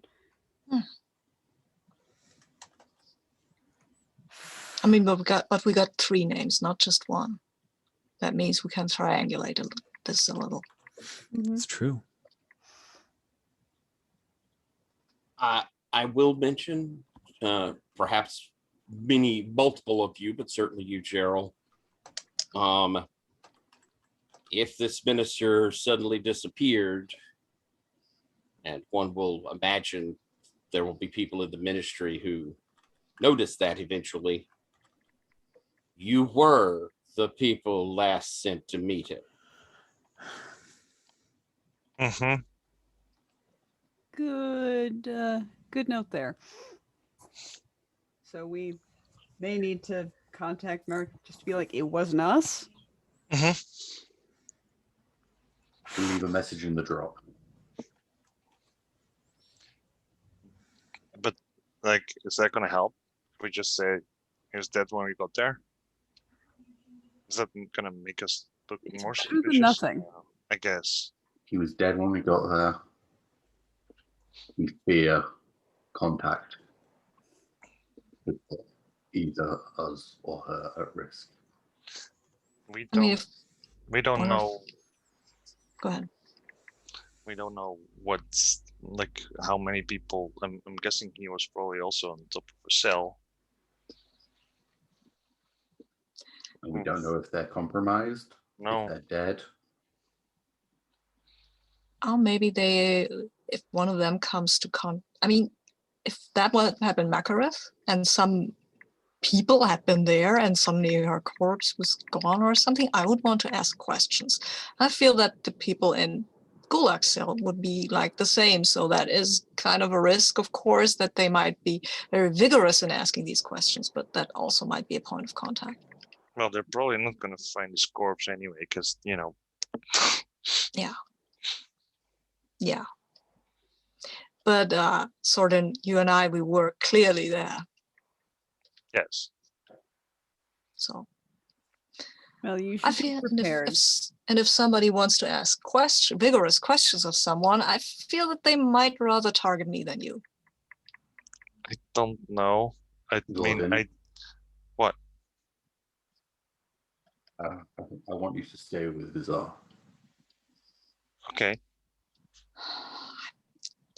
I've been targeted before, Gerald. It's no big thing. I can take care of myself.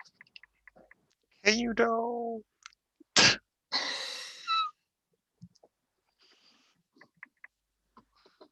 All right, let's get a message to our handler. And continue working this case as best we can, with the expectation that, in We fact, follow. Gilixel will probably be quite upset. Mm-hmm. We follow the names. We follow the names. Yeah. I have that meeting in not much more time. So I'll need to take a nap. What meeting? Sorry, I missed some stuff. Oh, this is a simple mattress beating. I'm meeting with a friend of mine about the Drag supply. When you said mattress meeting, I was thinking of something very different. The more fun kind, yes. That's too bad. Mm. Too bad for me.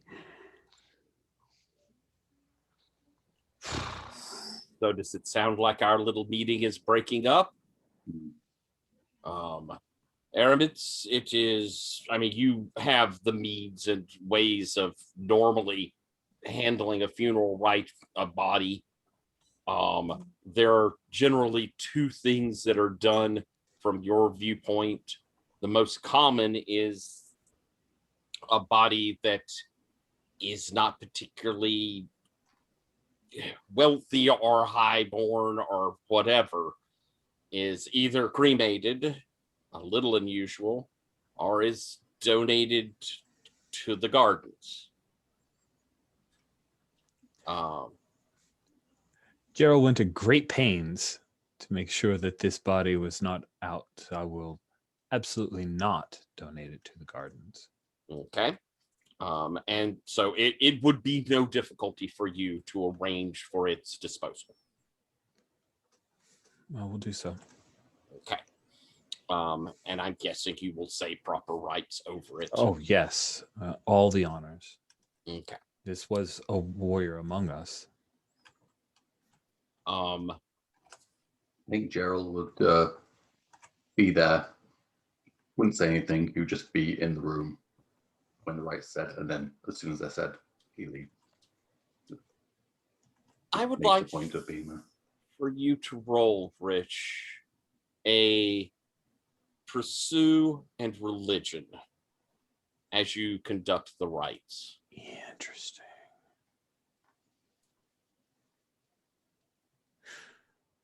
All right, that's 3 die for me. Gerald, if you say you're there, are you devout? Or are you just there as a sign of respect? You're muted, my love. A sign of respect for the ministry, Okay. I think. Then there won't be a help die. Oh, I'll be hanging around too. Are you Special- devout? Or is it a sign of respect? I'm mostly tired, pissed, and want to talk to me? Aaron. Yeah. Yeah, I Wanna want to talk to you, and I Okay. want to talk to you without Gerald present. Okay. Well, I mean, then, If Vazar is there, then Sordin is there too, because I was ordered to keep an eye on Vazar. The Aramis would definitely hey, we should do final rites. This would be a thing that Aramis would encourage. Welcome all of you Mhm. to partake in this. is anyone particularly devout for Yeah, these Mike, rites? any help? Come on. I don't know if anybody's overly Fanara.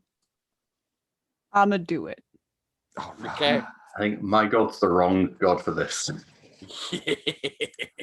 In many, many, many ways, that is true. All right. So it sounds like right. you're getting help from Fanara. Yay, thank you, Fanara. You are endangering your mind at the moment. Okay. I rolled a 9. Oh, very good. Yeah, that's pretty good. As you begin the rites, I'll ask you, what do they look like?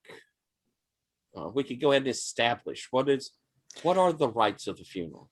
I think that for this particular funeral, it's inside. We don't want to get out anymore. And so Aramitz asks Zordon to help as they kind of pull, and there's a kind of tarp over one particular area of the chapel that hasn't been finished, but it allows Lemier's light to come in and bathe, and then asks Vazar and Gerald to help as they move the body on, some kind of area. And then we perform final rites over, bathed in Lemier's light. I think probably you chose this chapel spot because it happens to have one of those shafts that through and it's reflected and reflected and reflected to get here, but still that bit of silver light comes in, and as you begin to pray, it grows brighter. Fanara, Amaretz, you you become part of this liturgy that's going on. And in a moment, the two of you can see the light start to move into the body. You see in that cavity where the heart once was, a light grow brighter, and then spreading in spider web down from the veins, it clearing out the blackness that was in them, purging what was injected into him. And as you watch, and none of the rest of you see this, you just see the body in this silver light.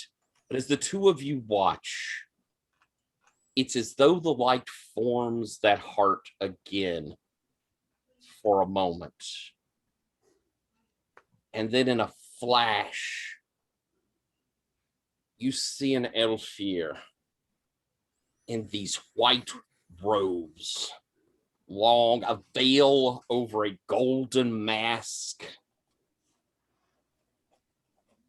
And you can see hundreds, maybe thousands of moving shadows around them, touching them, caressing them. As you watch their gaze drop down, and you see a bloody heart sitting in some sort of contraption, some sort of vast mechanical creation.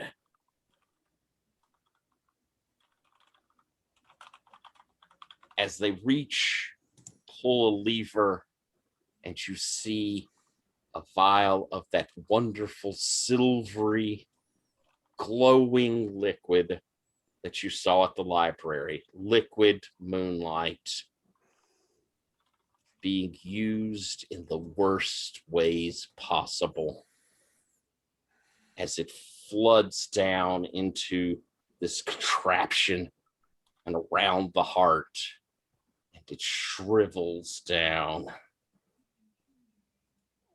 And those shadows begin laughing. And then you are back as you finish the last words of the liturgy.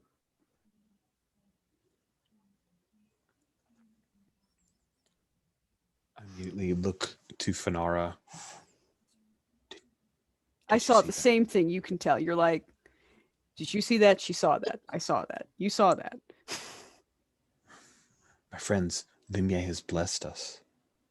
She's given us a sign. Fanara and I saw the Elfir, clad in a white robe with a golden mask. And there's more.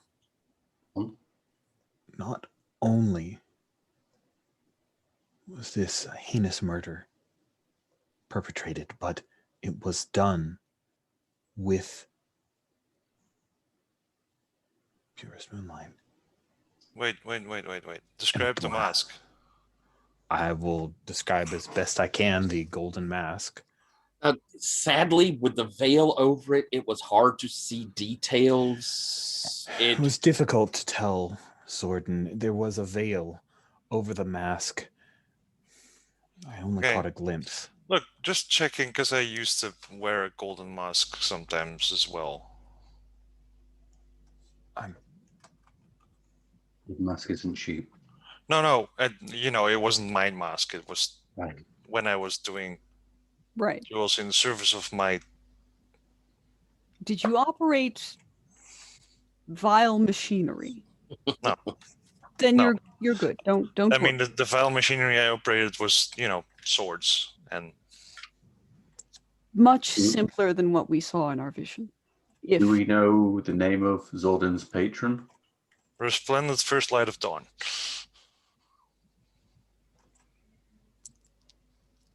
I'm pretty sure that golden masks are all the rage among the elf here. They That's worship, not uncommon. yeah, they they're worship the sun and they Just- like gold and stuff. So I wouldn't. As somebody It's- who has a lot of dealings with Elfir, are they currently quite common? Or It is certainly not uncommon. Being extremely rare and precious, it is not uncommon. Especially with the sun theme, Mm. I think my now that the former two master- of you are trying to focus on the mask, Fanara, Aramitz, you're pretty certain it was a woman.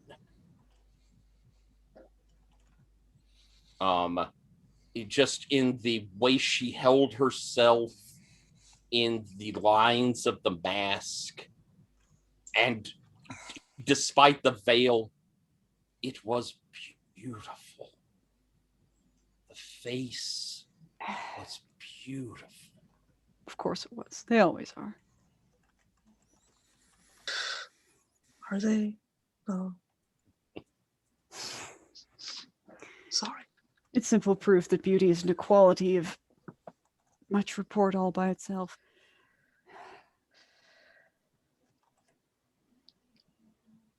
And I don't look at Gerald.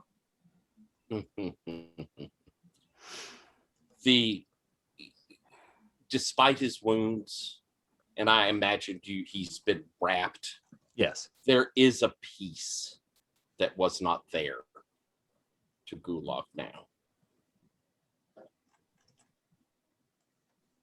I'll be comforted by the knowledge that the goddess cares and reaches out to us.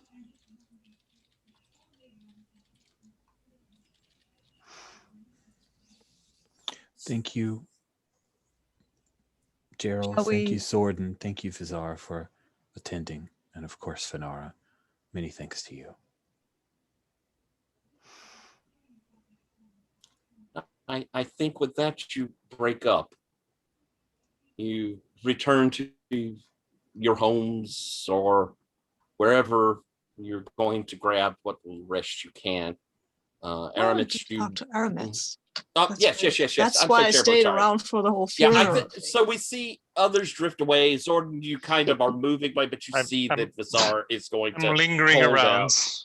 Yeah. Just to I'm keeping around Vazar for now. Like, if Vazar wants to have a private conversation, that's fine. But I'll just be over here. It's fine. Yeah, you and Thorza kind of go off to a corner, and Thorza will pull out a flask and take a slug and hand it to you.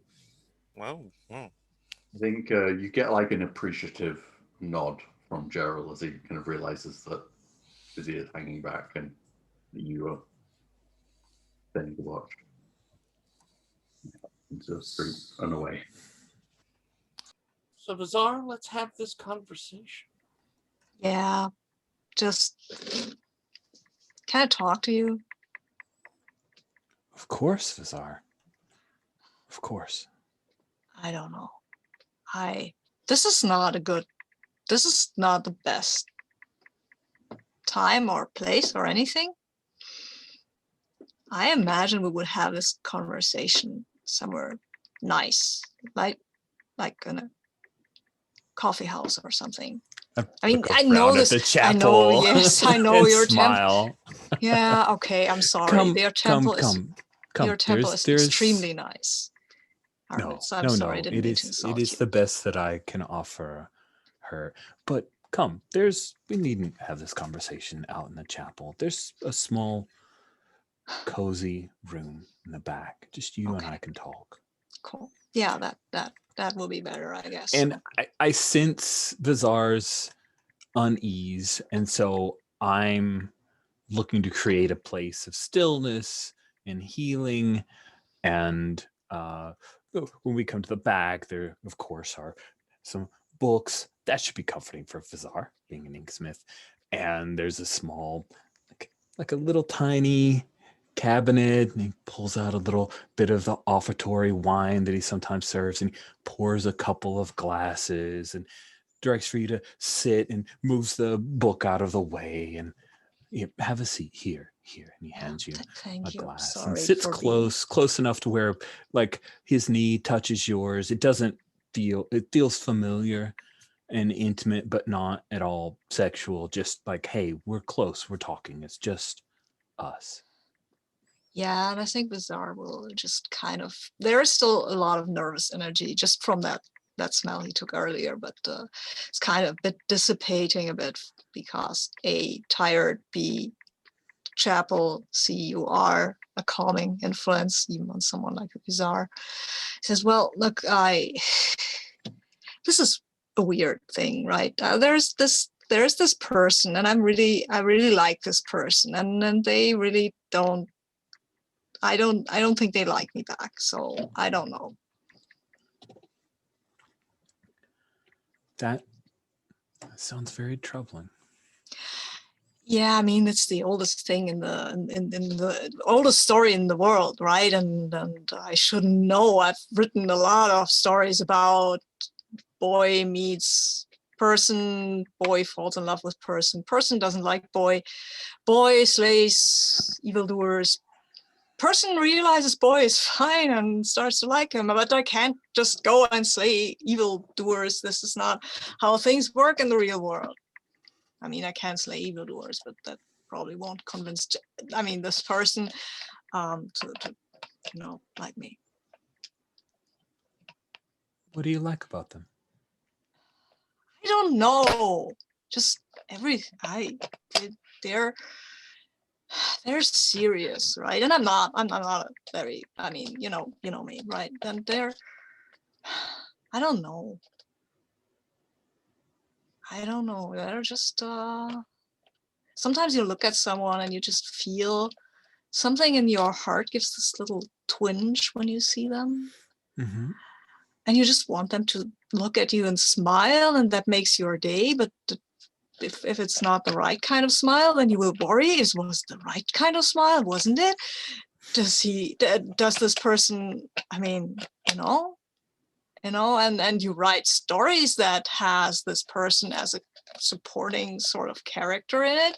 And this person says they have read the stories, but they have never reacted to the fact that this that was, they're an intelligent person. They can figure out from my stories that this is someone I like. It's not just liking. I just should write poetry, right? That's what you do when somebody doesn't. You just write poetry. Is that where all the poems in the world have come from, Vazar? No, some of them came from this person actually likes me and I'm happy. And of course, there are other things, but mostly it's a lot of poetry is emotion. And there is hardly any emotion stronger than unrequited love is there. And it's, don't worry, I'm not talking about you. I just realized that I was very obscure here, and I'm not talking about you, I'm talking about someone else. I like you, but... No, thank you. And thank you for the clarification. I would have been touched, but it is quite all right, Vazar. Tell me, what troubles you the most? That they have not noticed, or the worry that if they did notice and are pretending not to notice?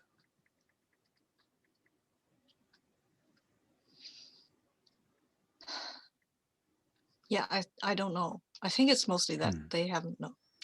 They noticed? Can they have not noticed? I don't know. I didn't try to let them notice. Maybe that's my fault.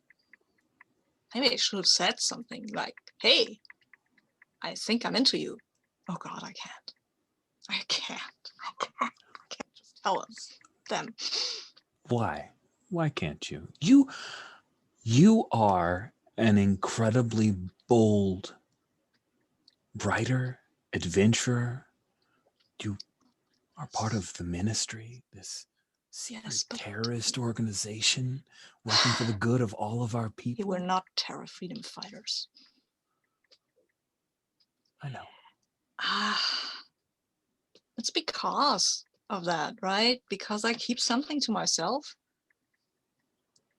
so that it can be whatever else happens. I don't much care, but there are some points where I care a lot.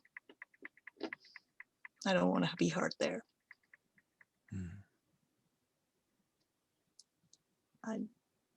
I mean, everybody's got a point where they're easier to break than others, right?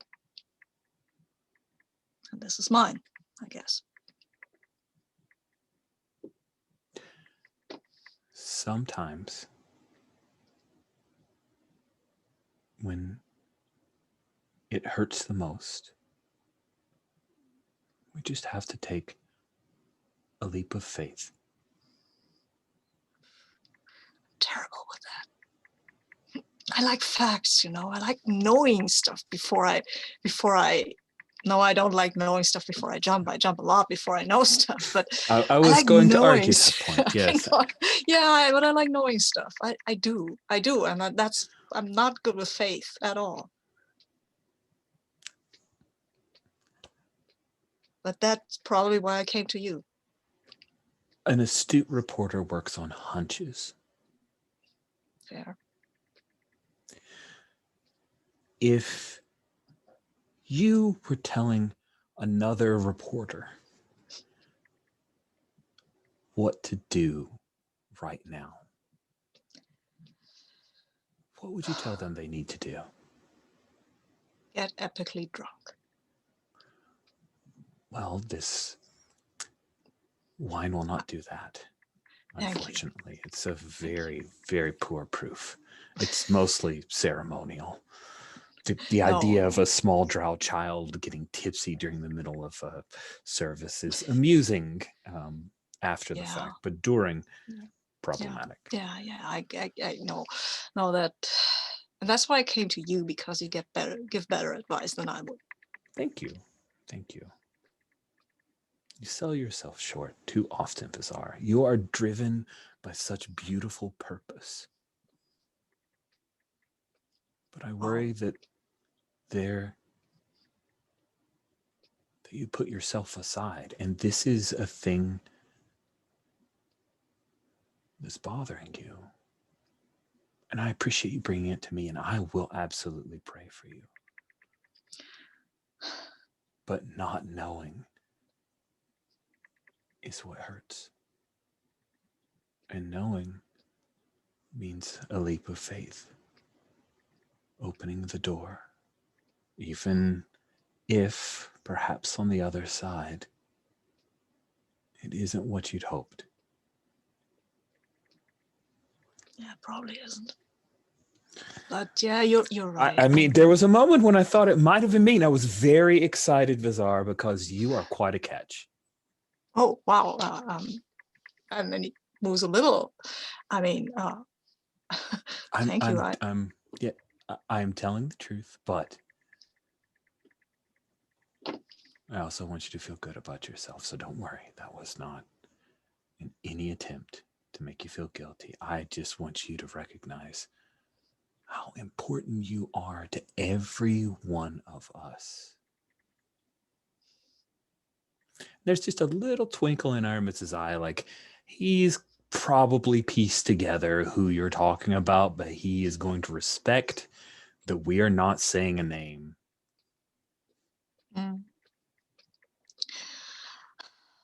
Okay, you know what? I'll think about it. Thank you for the advice. I needed to hear that. Good. And I I'm need glad to that I go could back help. and I need to go to sleep now and I need to get rid of Sordin. He can't come back with me to my room. That's not with his squire. I mean my landlady would have a cow and 2 calves.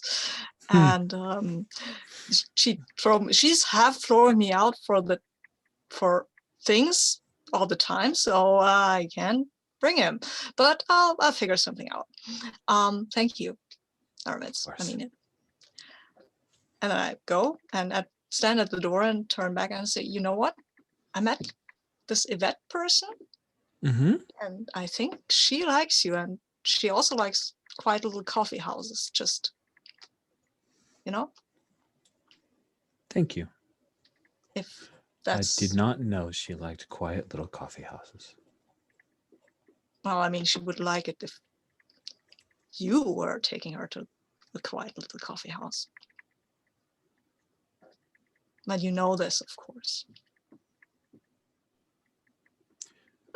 I do. Sorry, didn't mean to meddle. Of course I meant to meddle, I'm sorry. I always mean to meddle. It is quite all right, Vazar. It shows that you care, and that's important to me. I do.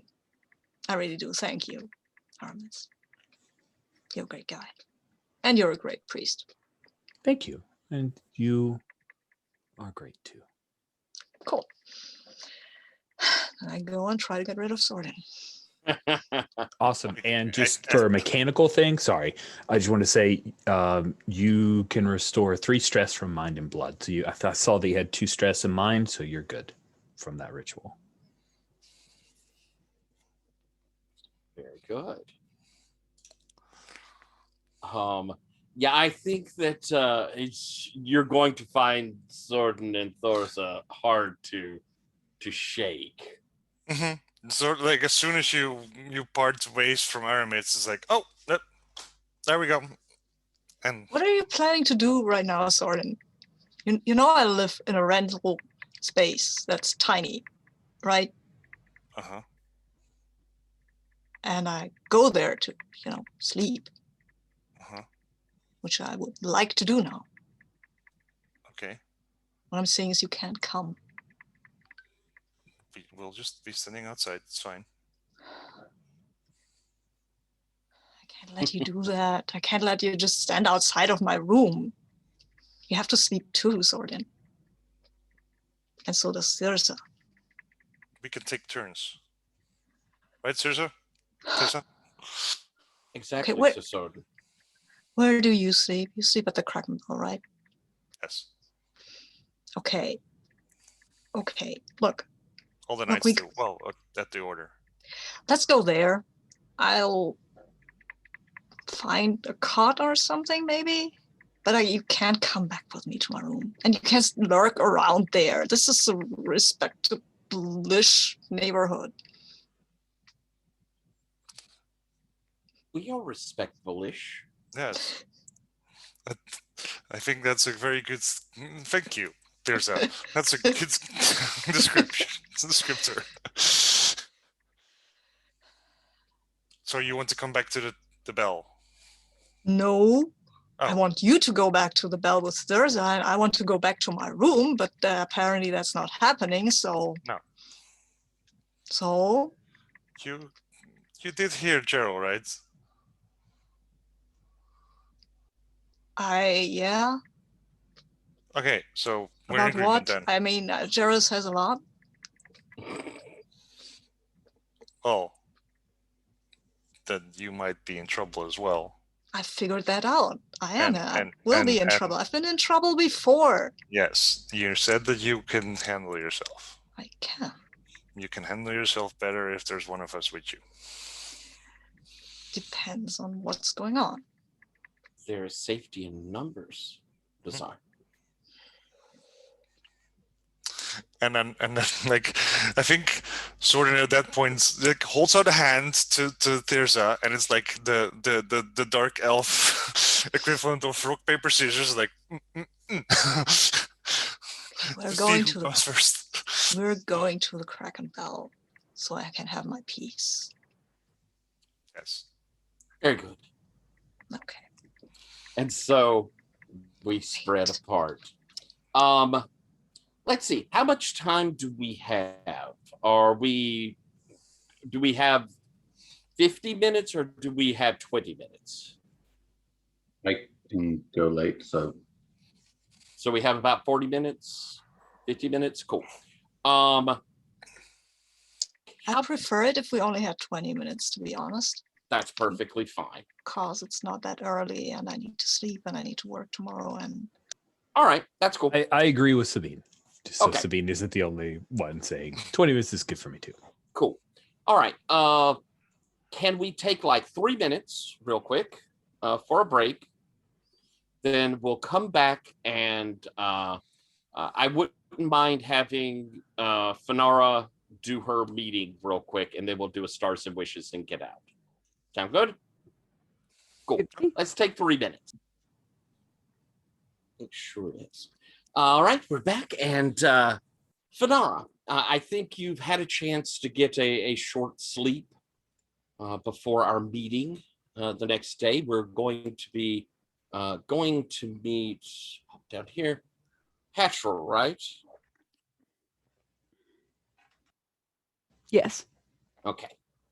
So tell me, where does he set up shop? Is he down here with in your neighborhood, or is he, which you're in St. Perdidias and all of this area here, Mhm. or is he located somewhere else? Mm. I think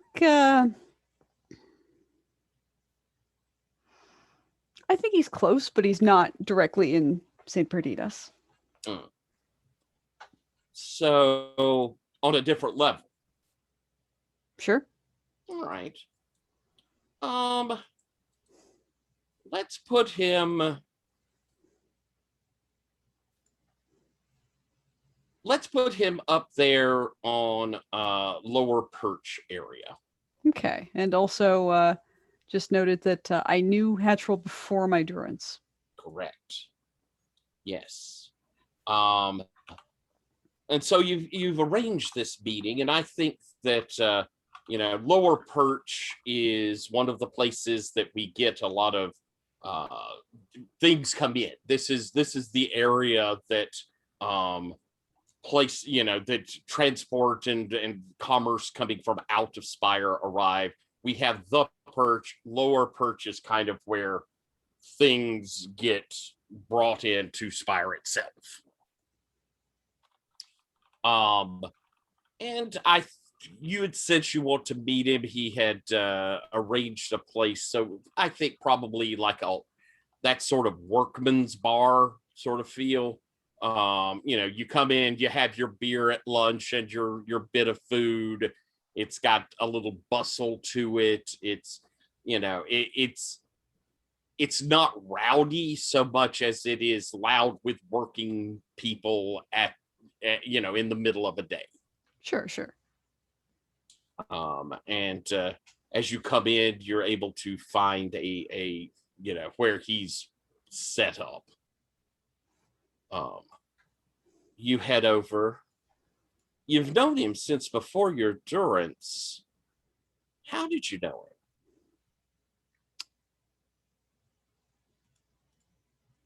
Hmm. Is he from the Probably. old country? It's probably from the old country.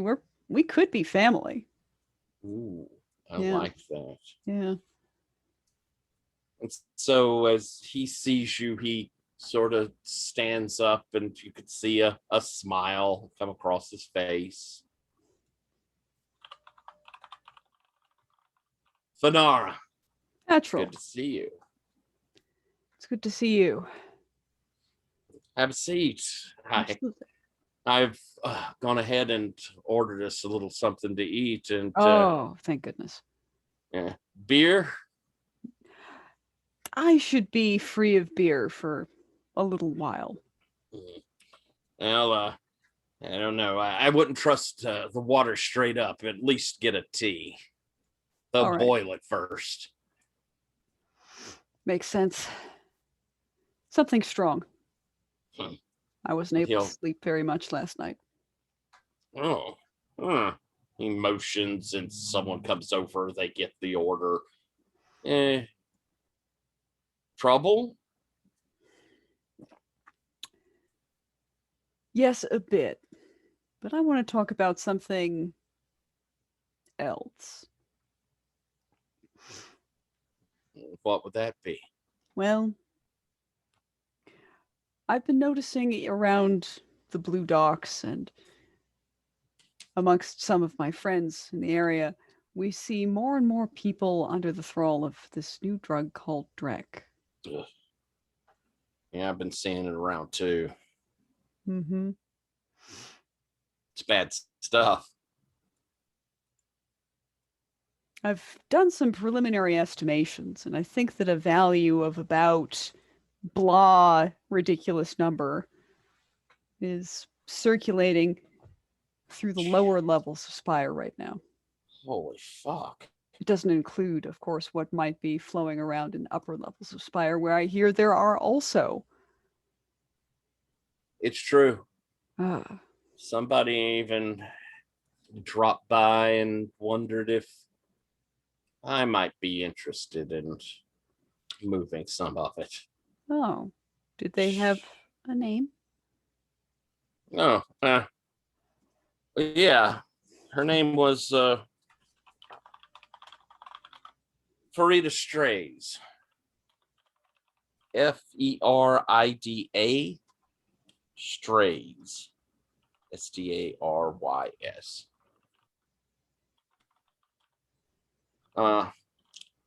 I seen her around. She's, I don't know, drow but doesn't want to be.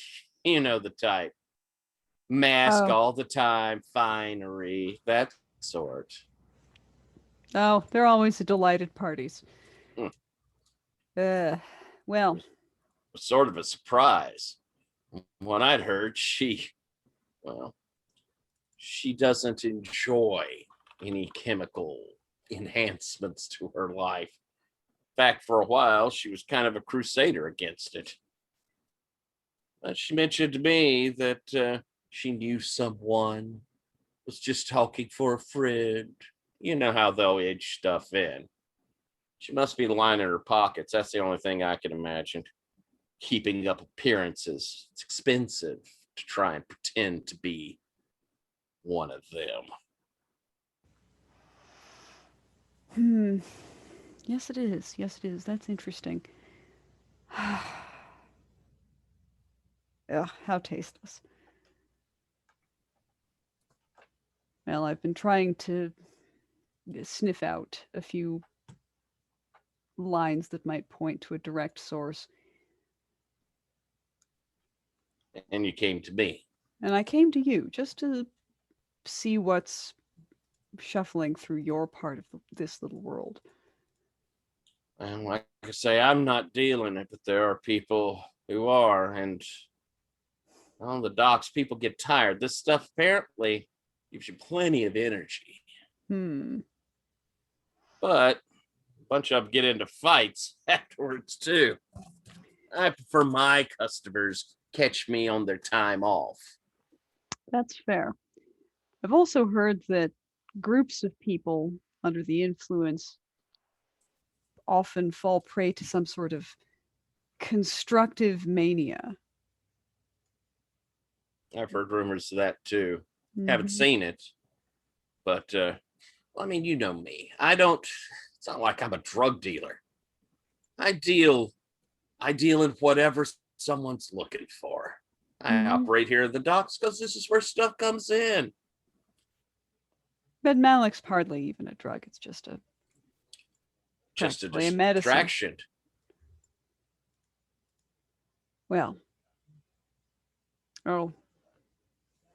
So, just a small outline of some of the things I've learned. I'm not going to tell you everything that I've learned, frankly, for your safety, but with that in mind, I've heard it on good authority that probably the early worms are moving a lot of this contraband. And you may do your best to avoid them. They're a bunch of bastards. I try not to deal with them if I can help it. Absolutely. Why don't we have a roll on bonds here? Okay. Just to kind of get a roll down for how far and if there's going to be any troubles. For sure. Let's see. How do roll-on bonds? Let's see here. I'm also wanting to do it so we'll have a chance to kind of see it. It's a learning opportunity. Right. We roll the same as normal, but our potential fallouts and stresses affect bonds rather than going up against your stats. So in this case, you're probably going to be rolling with something like Compel. I mean, that's our Investigate, whichever you prefer, and Commerce. Okay. Do any of my knacks come into play here? Kind of seems like they don't. No, I don't think so. It doesn't feel like you're, I mean, unless you were wanting to set him up in that Compel. I mean, he's opened up to something like that, I think, where you know, where he's talking, he doesn't like it and all that as well. Yeah, he's not. My Compel knack is very.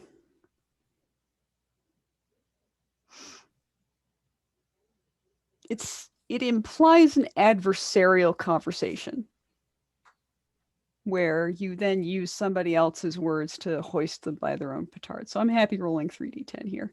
Okay. Hey, a 10. Oh, excellent. So we won't have to worry about bond fallout. Y'all are amazing. Just doing good. Okay. So this is going to be an extremely positive encounter. For time relation, why don't you tell me kind of what you would like to know out of him, and then we can kind of role play how that comes out. All right. What do I want to know from him? Or where you think he can help. I mean, it doesn't have to be information. He could, I mean, you're calling on a friend here. Right.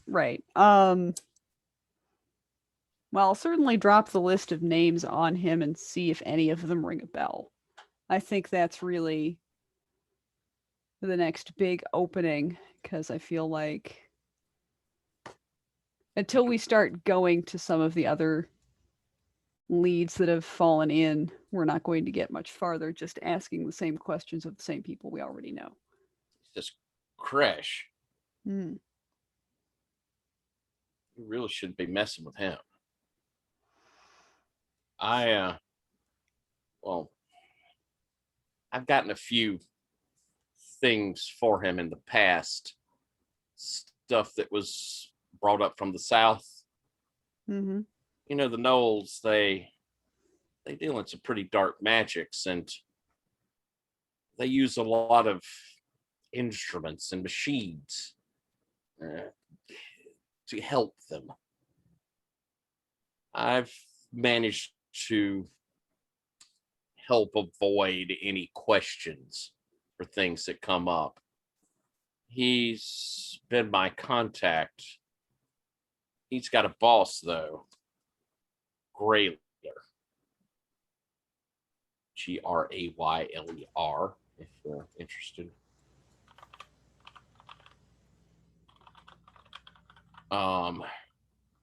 He's apparently was a real high muckety muck amongst the Knolls. Was captured in the war. Got sent up here from the front.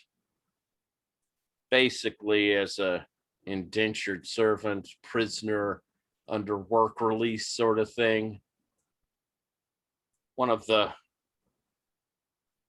elf here signed for him.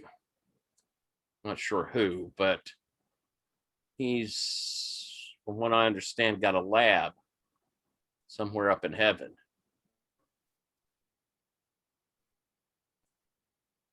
And considering the things I bring in, I can't think they're doing good stuff.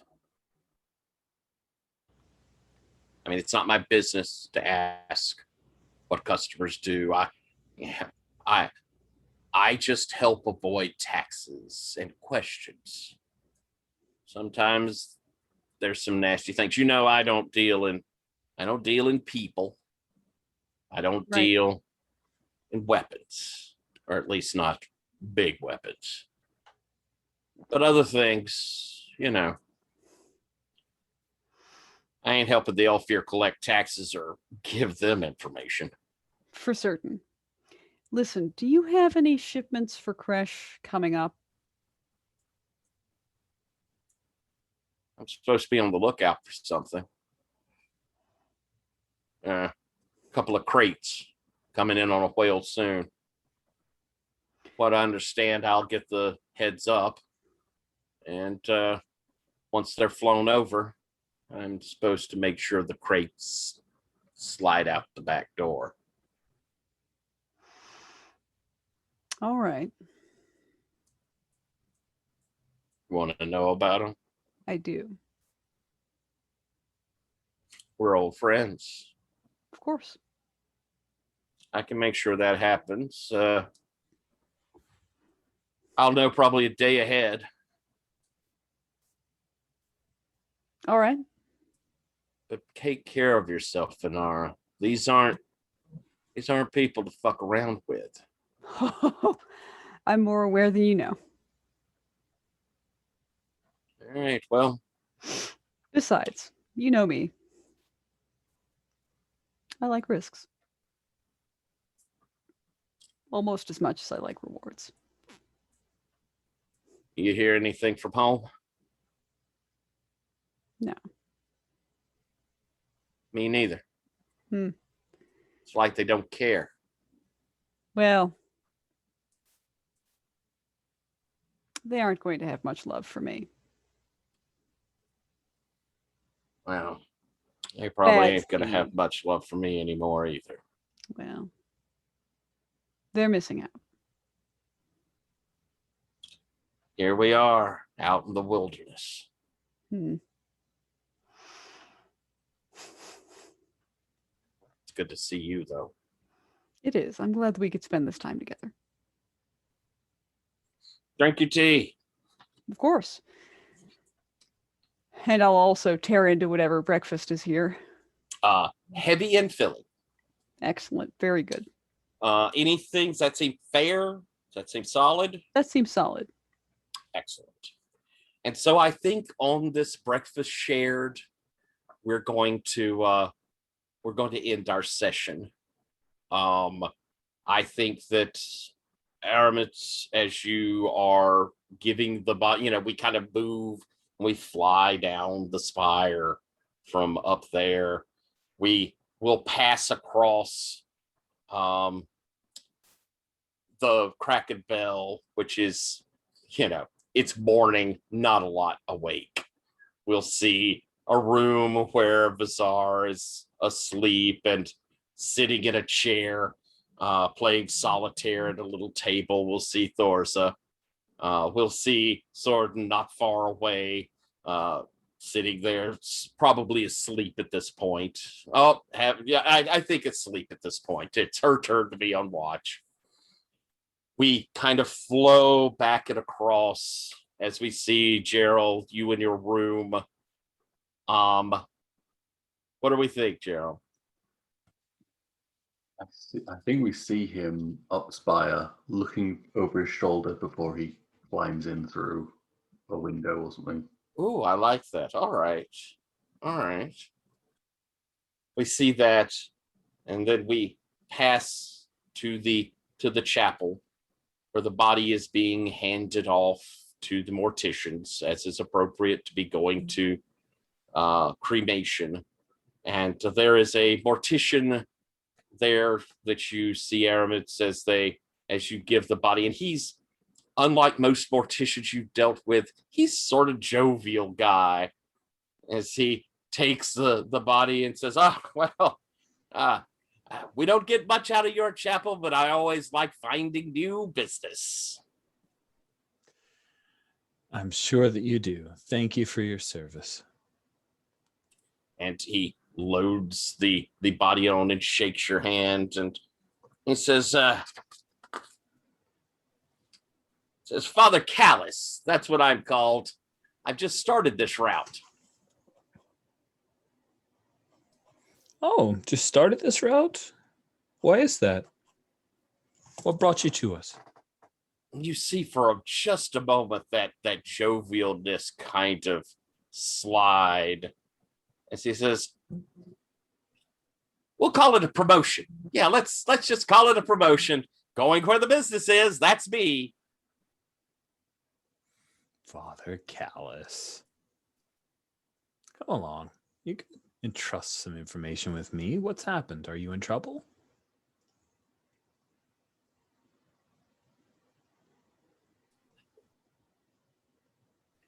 Rather than get us into a roll. Actually, no. Let's get a roll. Pursue plus religion. Okay. Let's do that real quick.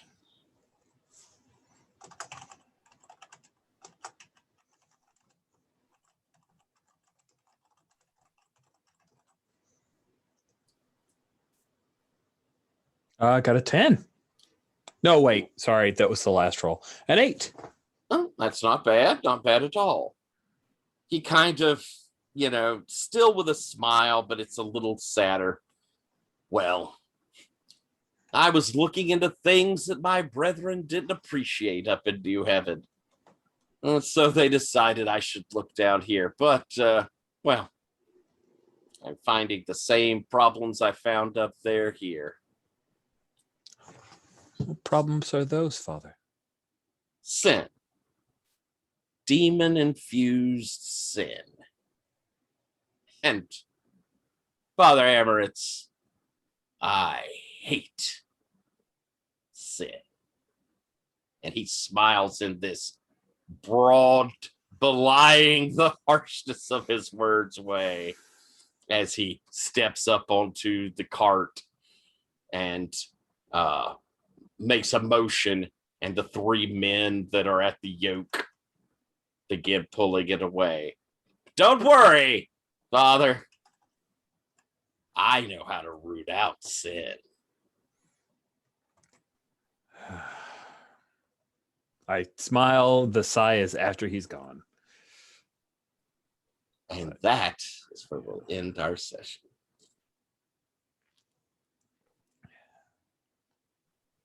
All right, kids, let's do a quick round and then we'll end this up. I know we want to end quickly, so I won't say anything because I always talk terribly long when I do. So let's just go around. We did intros one way. Let's go back the other way with stars. Sabine, any stars? Yeah, I really like this one. I like that we all met up. That was fun. Like having everybody in the same place and talking to each other. That was wow. I mean, I'm not used to this. But it was and then I loved Fanara being. I liked the Fanara being there for the service. That was unexpected, but it was a nice touch. And I mean, Aramis was a delight throughout. I really loved the conversation we had. And Gerald with his corpse and always so businesslike, damn it. And Sordin, I love the character. I need to get rid of very soon though. No, I really liked Sordin, like, okay, I'm your shadow now. Okay, fine. Also liked his the way he behaved with the police guys. Like, I have a right to be here. No, everything is fine. So and Tyler, I love your NPCs and talking to them. That was a lot of fun. So, and I really like the way this is shaping up. I'm really curious to see where this will go. So awesome. Yeah, stars for everyone. Thank you very much. Jen, any stars?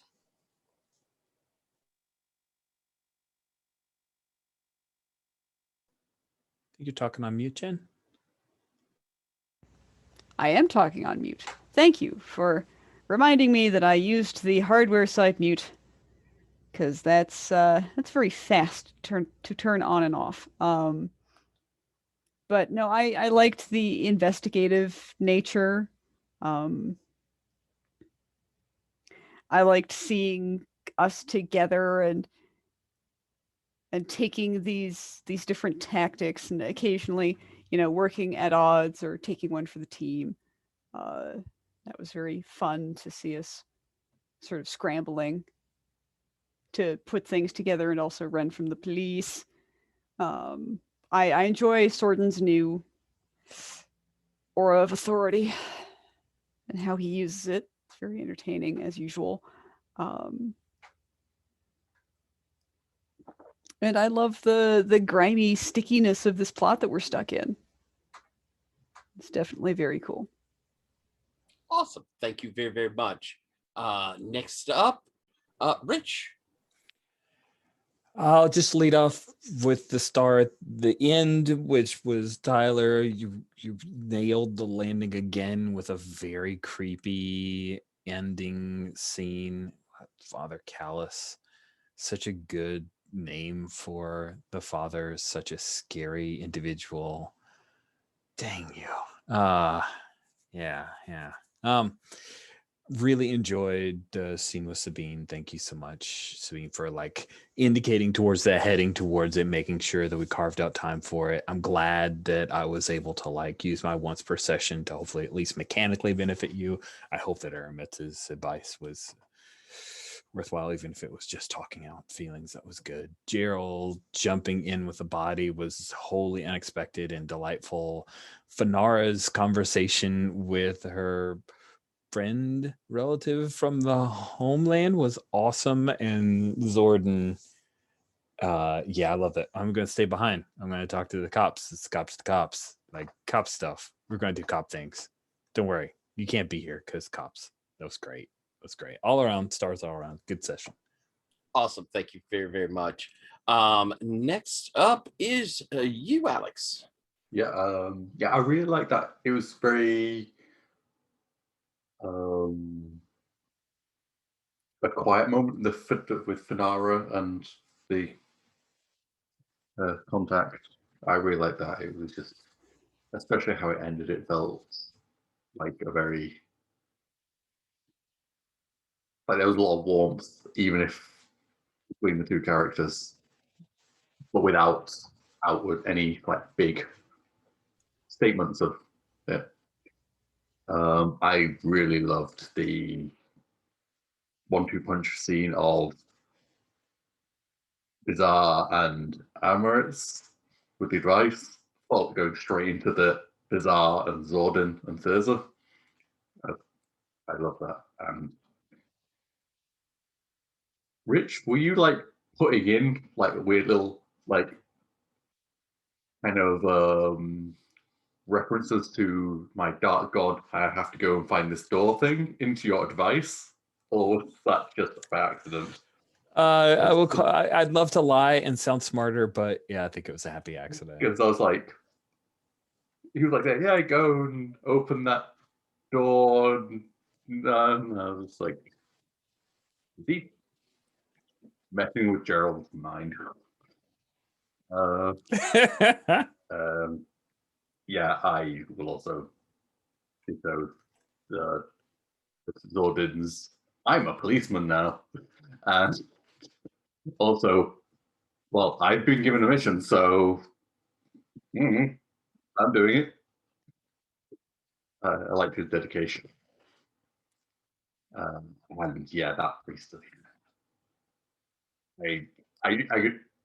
I could see it with the flames of the cremation beginning flickering against his smile as he said all that, and I was just like, oh, yeah, love it. Thank you very, very much. And last but not least, Jan.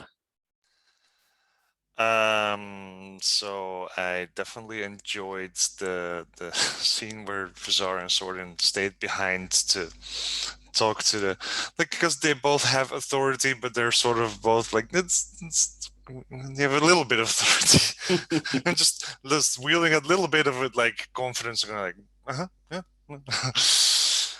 I enjoyed Aramitz being like Aramitz is just such a dad to the party, and it's wonderful. Like he's such a moral compass and such a nice guy.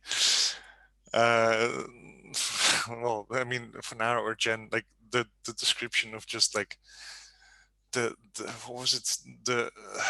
It was the way the feathers were. It was unplucked or something. That's like, Yeah, yeah. The reverse plucking was like, oh, that description is Bad. It's bad. yeah, yeah. Yep. Yeah. And yeah, I liked I liked Gerald's show of affection was by going like, I'll send someone to look after you. I'm like, probably a bad idea, but And Vazar's obliviousness too. I like that Vazar got to be oblivious to. Yeah. Wonderful. Thank you very much. And so, Jan, you get to start off with wishes. I think I only rolled one set of dice today, so I'd like to get a bit more in. But I understand. That's also just like, it's like, it's not super important the dice rolled, but sometimes like, wait, have I rolled anything? Yes, I did roll one thing. We also have a lot of moves, and I said I wasn't going to talk, but we also have a lot of moves that just don't take rolls. Yep, that just where it's just like, oh, you do this thing. Like, yep. But I understand, and I do want us to have some action, so I hear that. Next up, Alex. I want the dice to be harsher to us. They're being too soft. Yeah, I got to start adding some difficulties. Or just go like, no, I know you want to roll low society on this, but it's not going to be low society. It's going to be religion. Like, but I don't have that. Yes, exactly.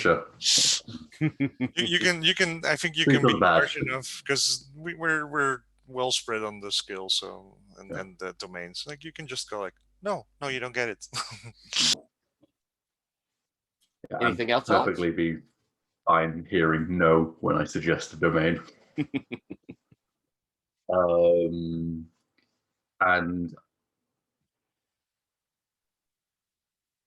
I mean the door and the dark god thing, the mascot. I think I'm pushing myself there anyway, so I don't really need to wish for that.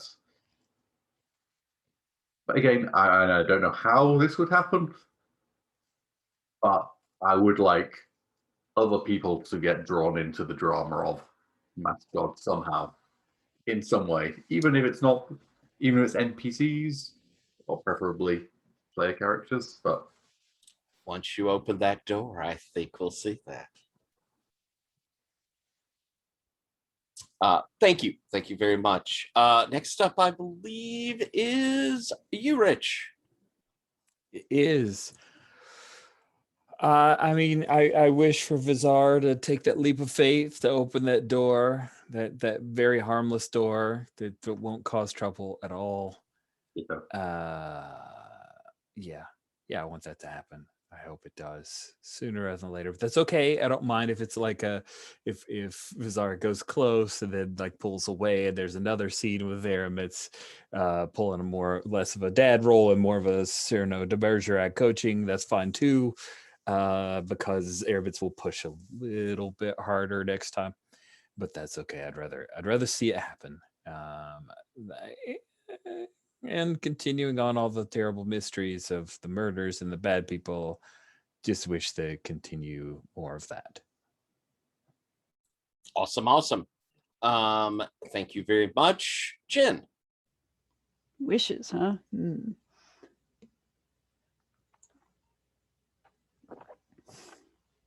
I mean, this was largely a Fallout sort of session. So I'd like our next session to be, more active, more things going on, which I think it's shaping up to be. I hear you, and I agree. Thank you very, very much. And Sabine, any wishes? I mean, I wish we could have a scene where it would be totally inappropriate to talk to Gerald and still start it, and then maybe we'll see where that goes. Maybe it'll go to another talk to Hermits, but maybe not. Who knows? But yeah, that is a wish, and otherwise, yeah. I mean, I've got this and a lot of new stuff to play out around here with, but I feel that a lot of my stuff depends on not having a large guy bodyguard trailing me. So not to knock on you, Jan, but I would like to get rid of sorting at one point or another. I kind of want to have that come down to a roll. Oh, wow. Okay. That will be a very hard roll because I don't have any stealth or something. Oh, no, it doesn't need to be stealth. Like, you can probably do some, like, Compel. to Yeah, or compel, like, deceive. and you know, if you put it in a Oh, I if have you a put way of beer in getting front of people him- to act on their baser impulses. Yeah. Mhm. Drunken leader, You, yeah. you want to drink? You want to have another beer, right? I'll be back right quick. Yeah. Excellent. I forgot the start of, like, I was very happy to, like, I got my new new advanced whatever, and immediately got to use it. Like, yeah, no, I'm an officer of the law, you know. Very cool. That was Yes. super neat. Thank you Awesome. for that, Tyler. You're very, very welcome. I thought it was a great game. I hope we enjoy it. I do think we're going to do some other neat things. I'm looking forward to seeing if, what direction we want to look at, if we want to stick together, split up. I think we have stuff on the perch that are interesting. I intend to introduce a little something. We talked about a social ball sort of situation. I have something to introduce for that. So we have some things on the table, and I'm looking forward to seeing them play out. So I enjoyed it, and I'll turn it back over to you, Rich. Oh, sorry, Tyler, I forgot to say this to you. I said it before you came, but I won't be here next week. I'm so sorry. I understand, and we will deal as we must. Yes, okay, I'm sorry. But It's okay. Sorry to see you go, Sabine, but always happy when you come back. well, And next week we will pick back up with Spire, with Vazar or not with Vazar. We will continue the story, and I hope you come back and watch. Thanks all for playing, and goodbye.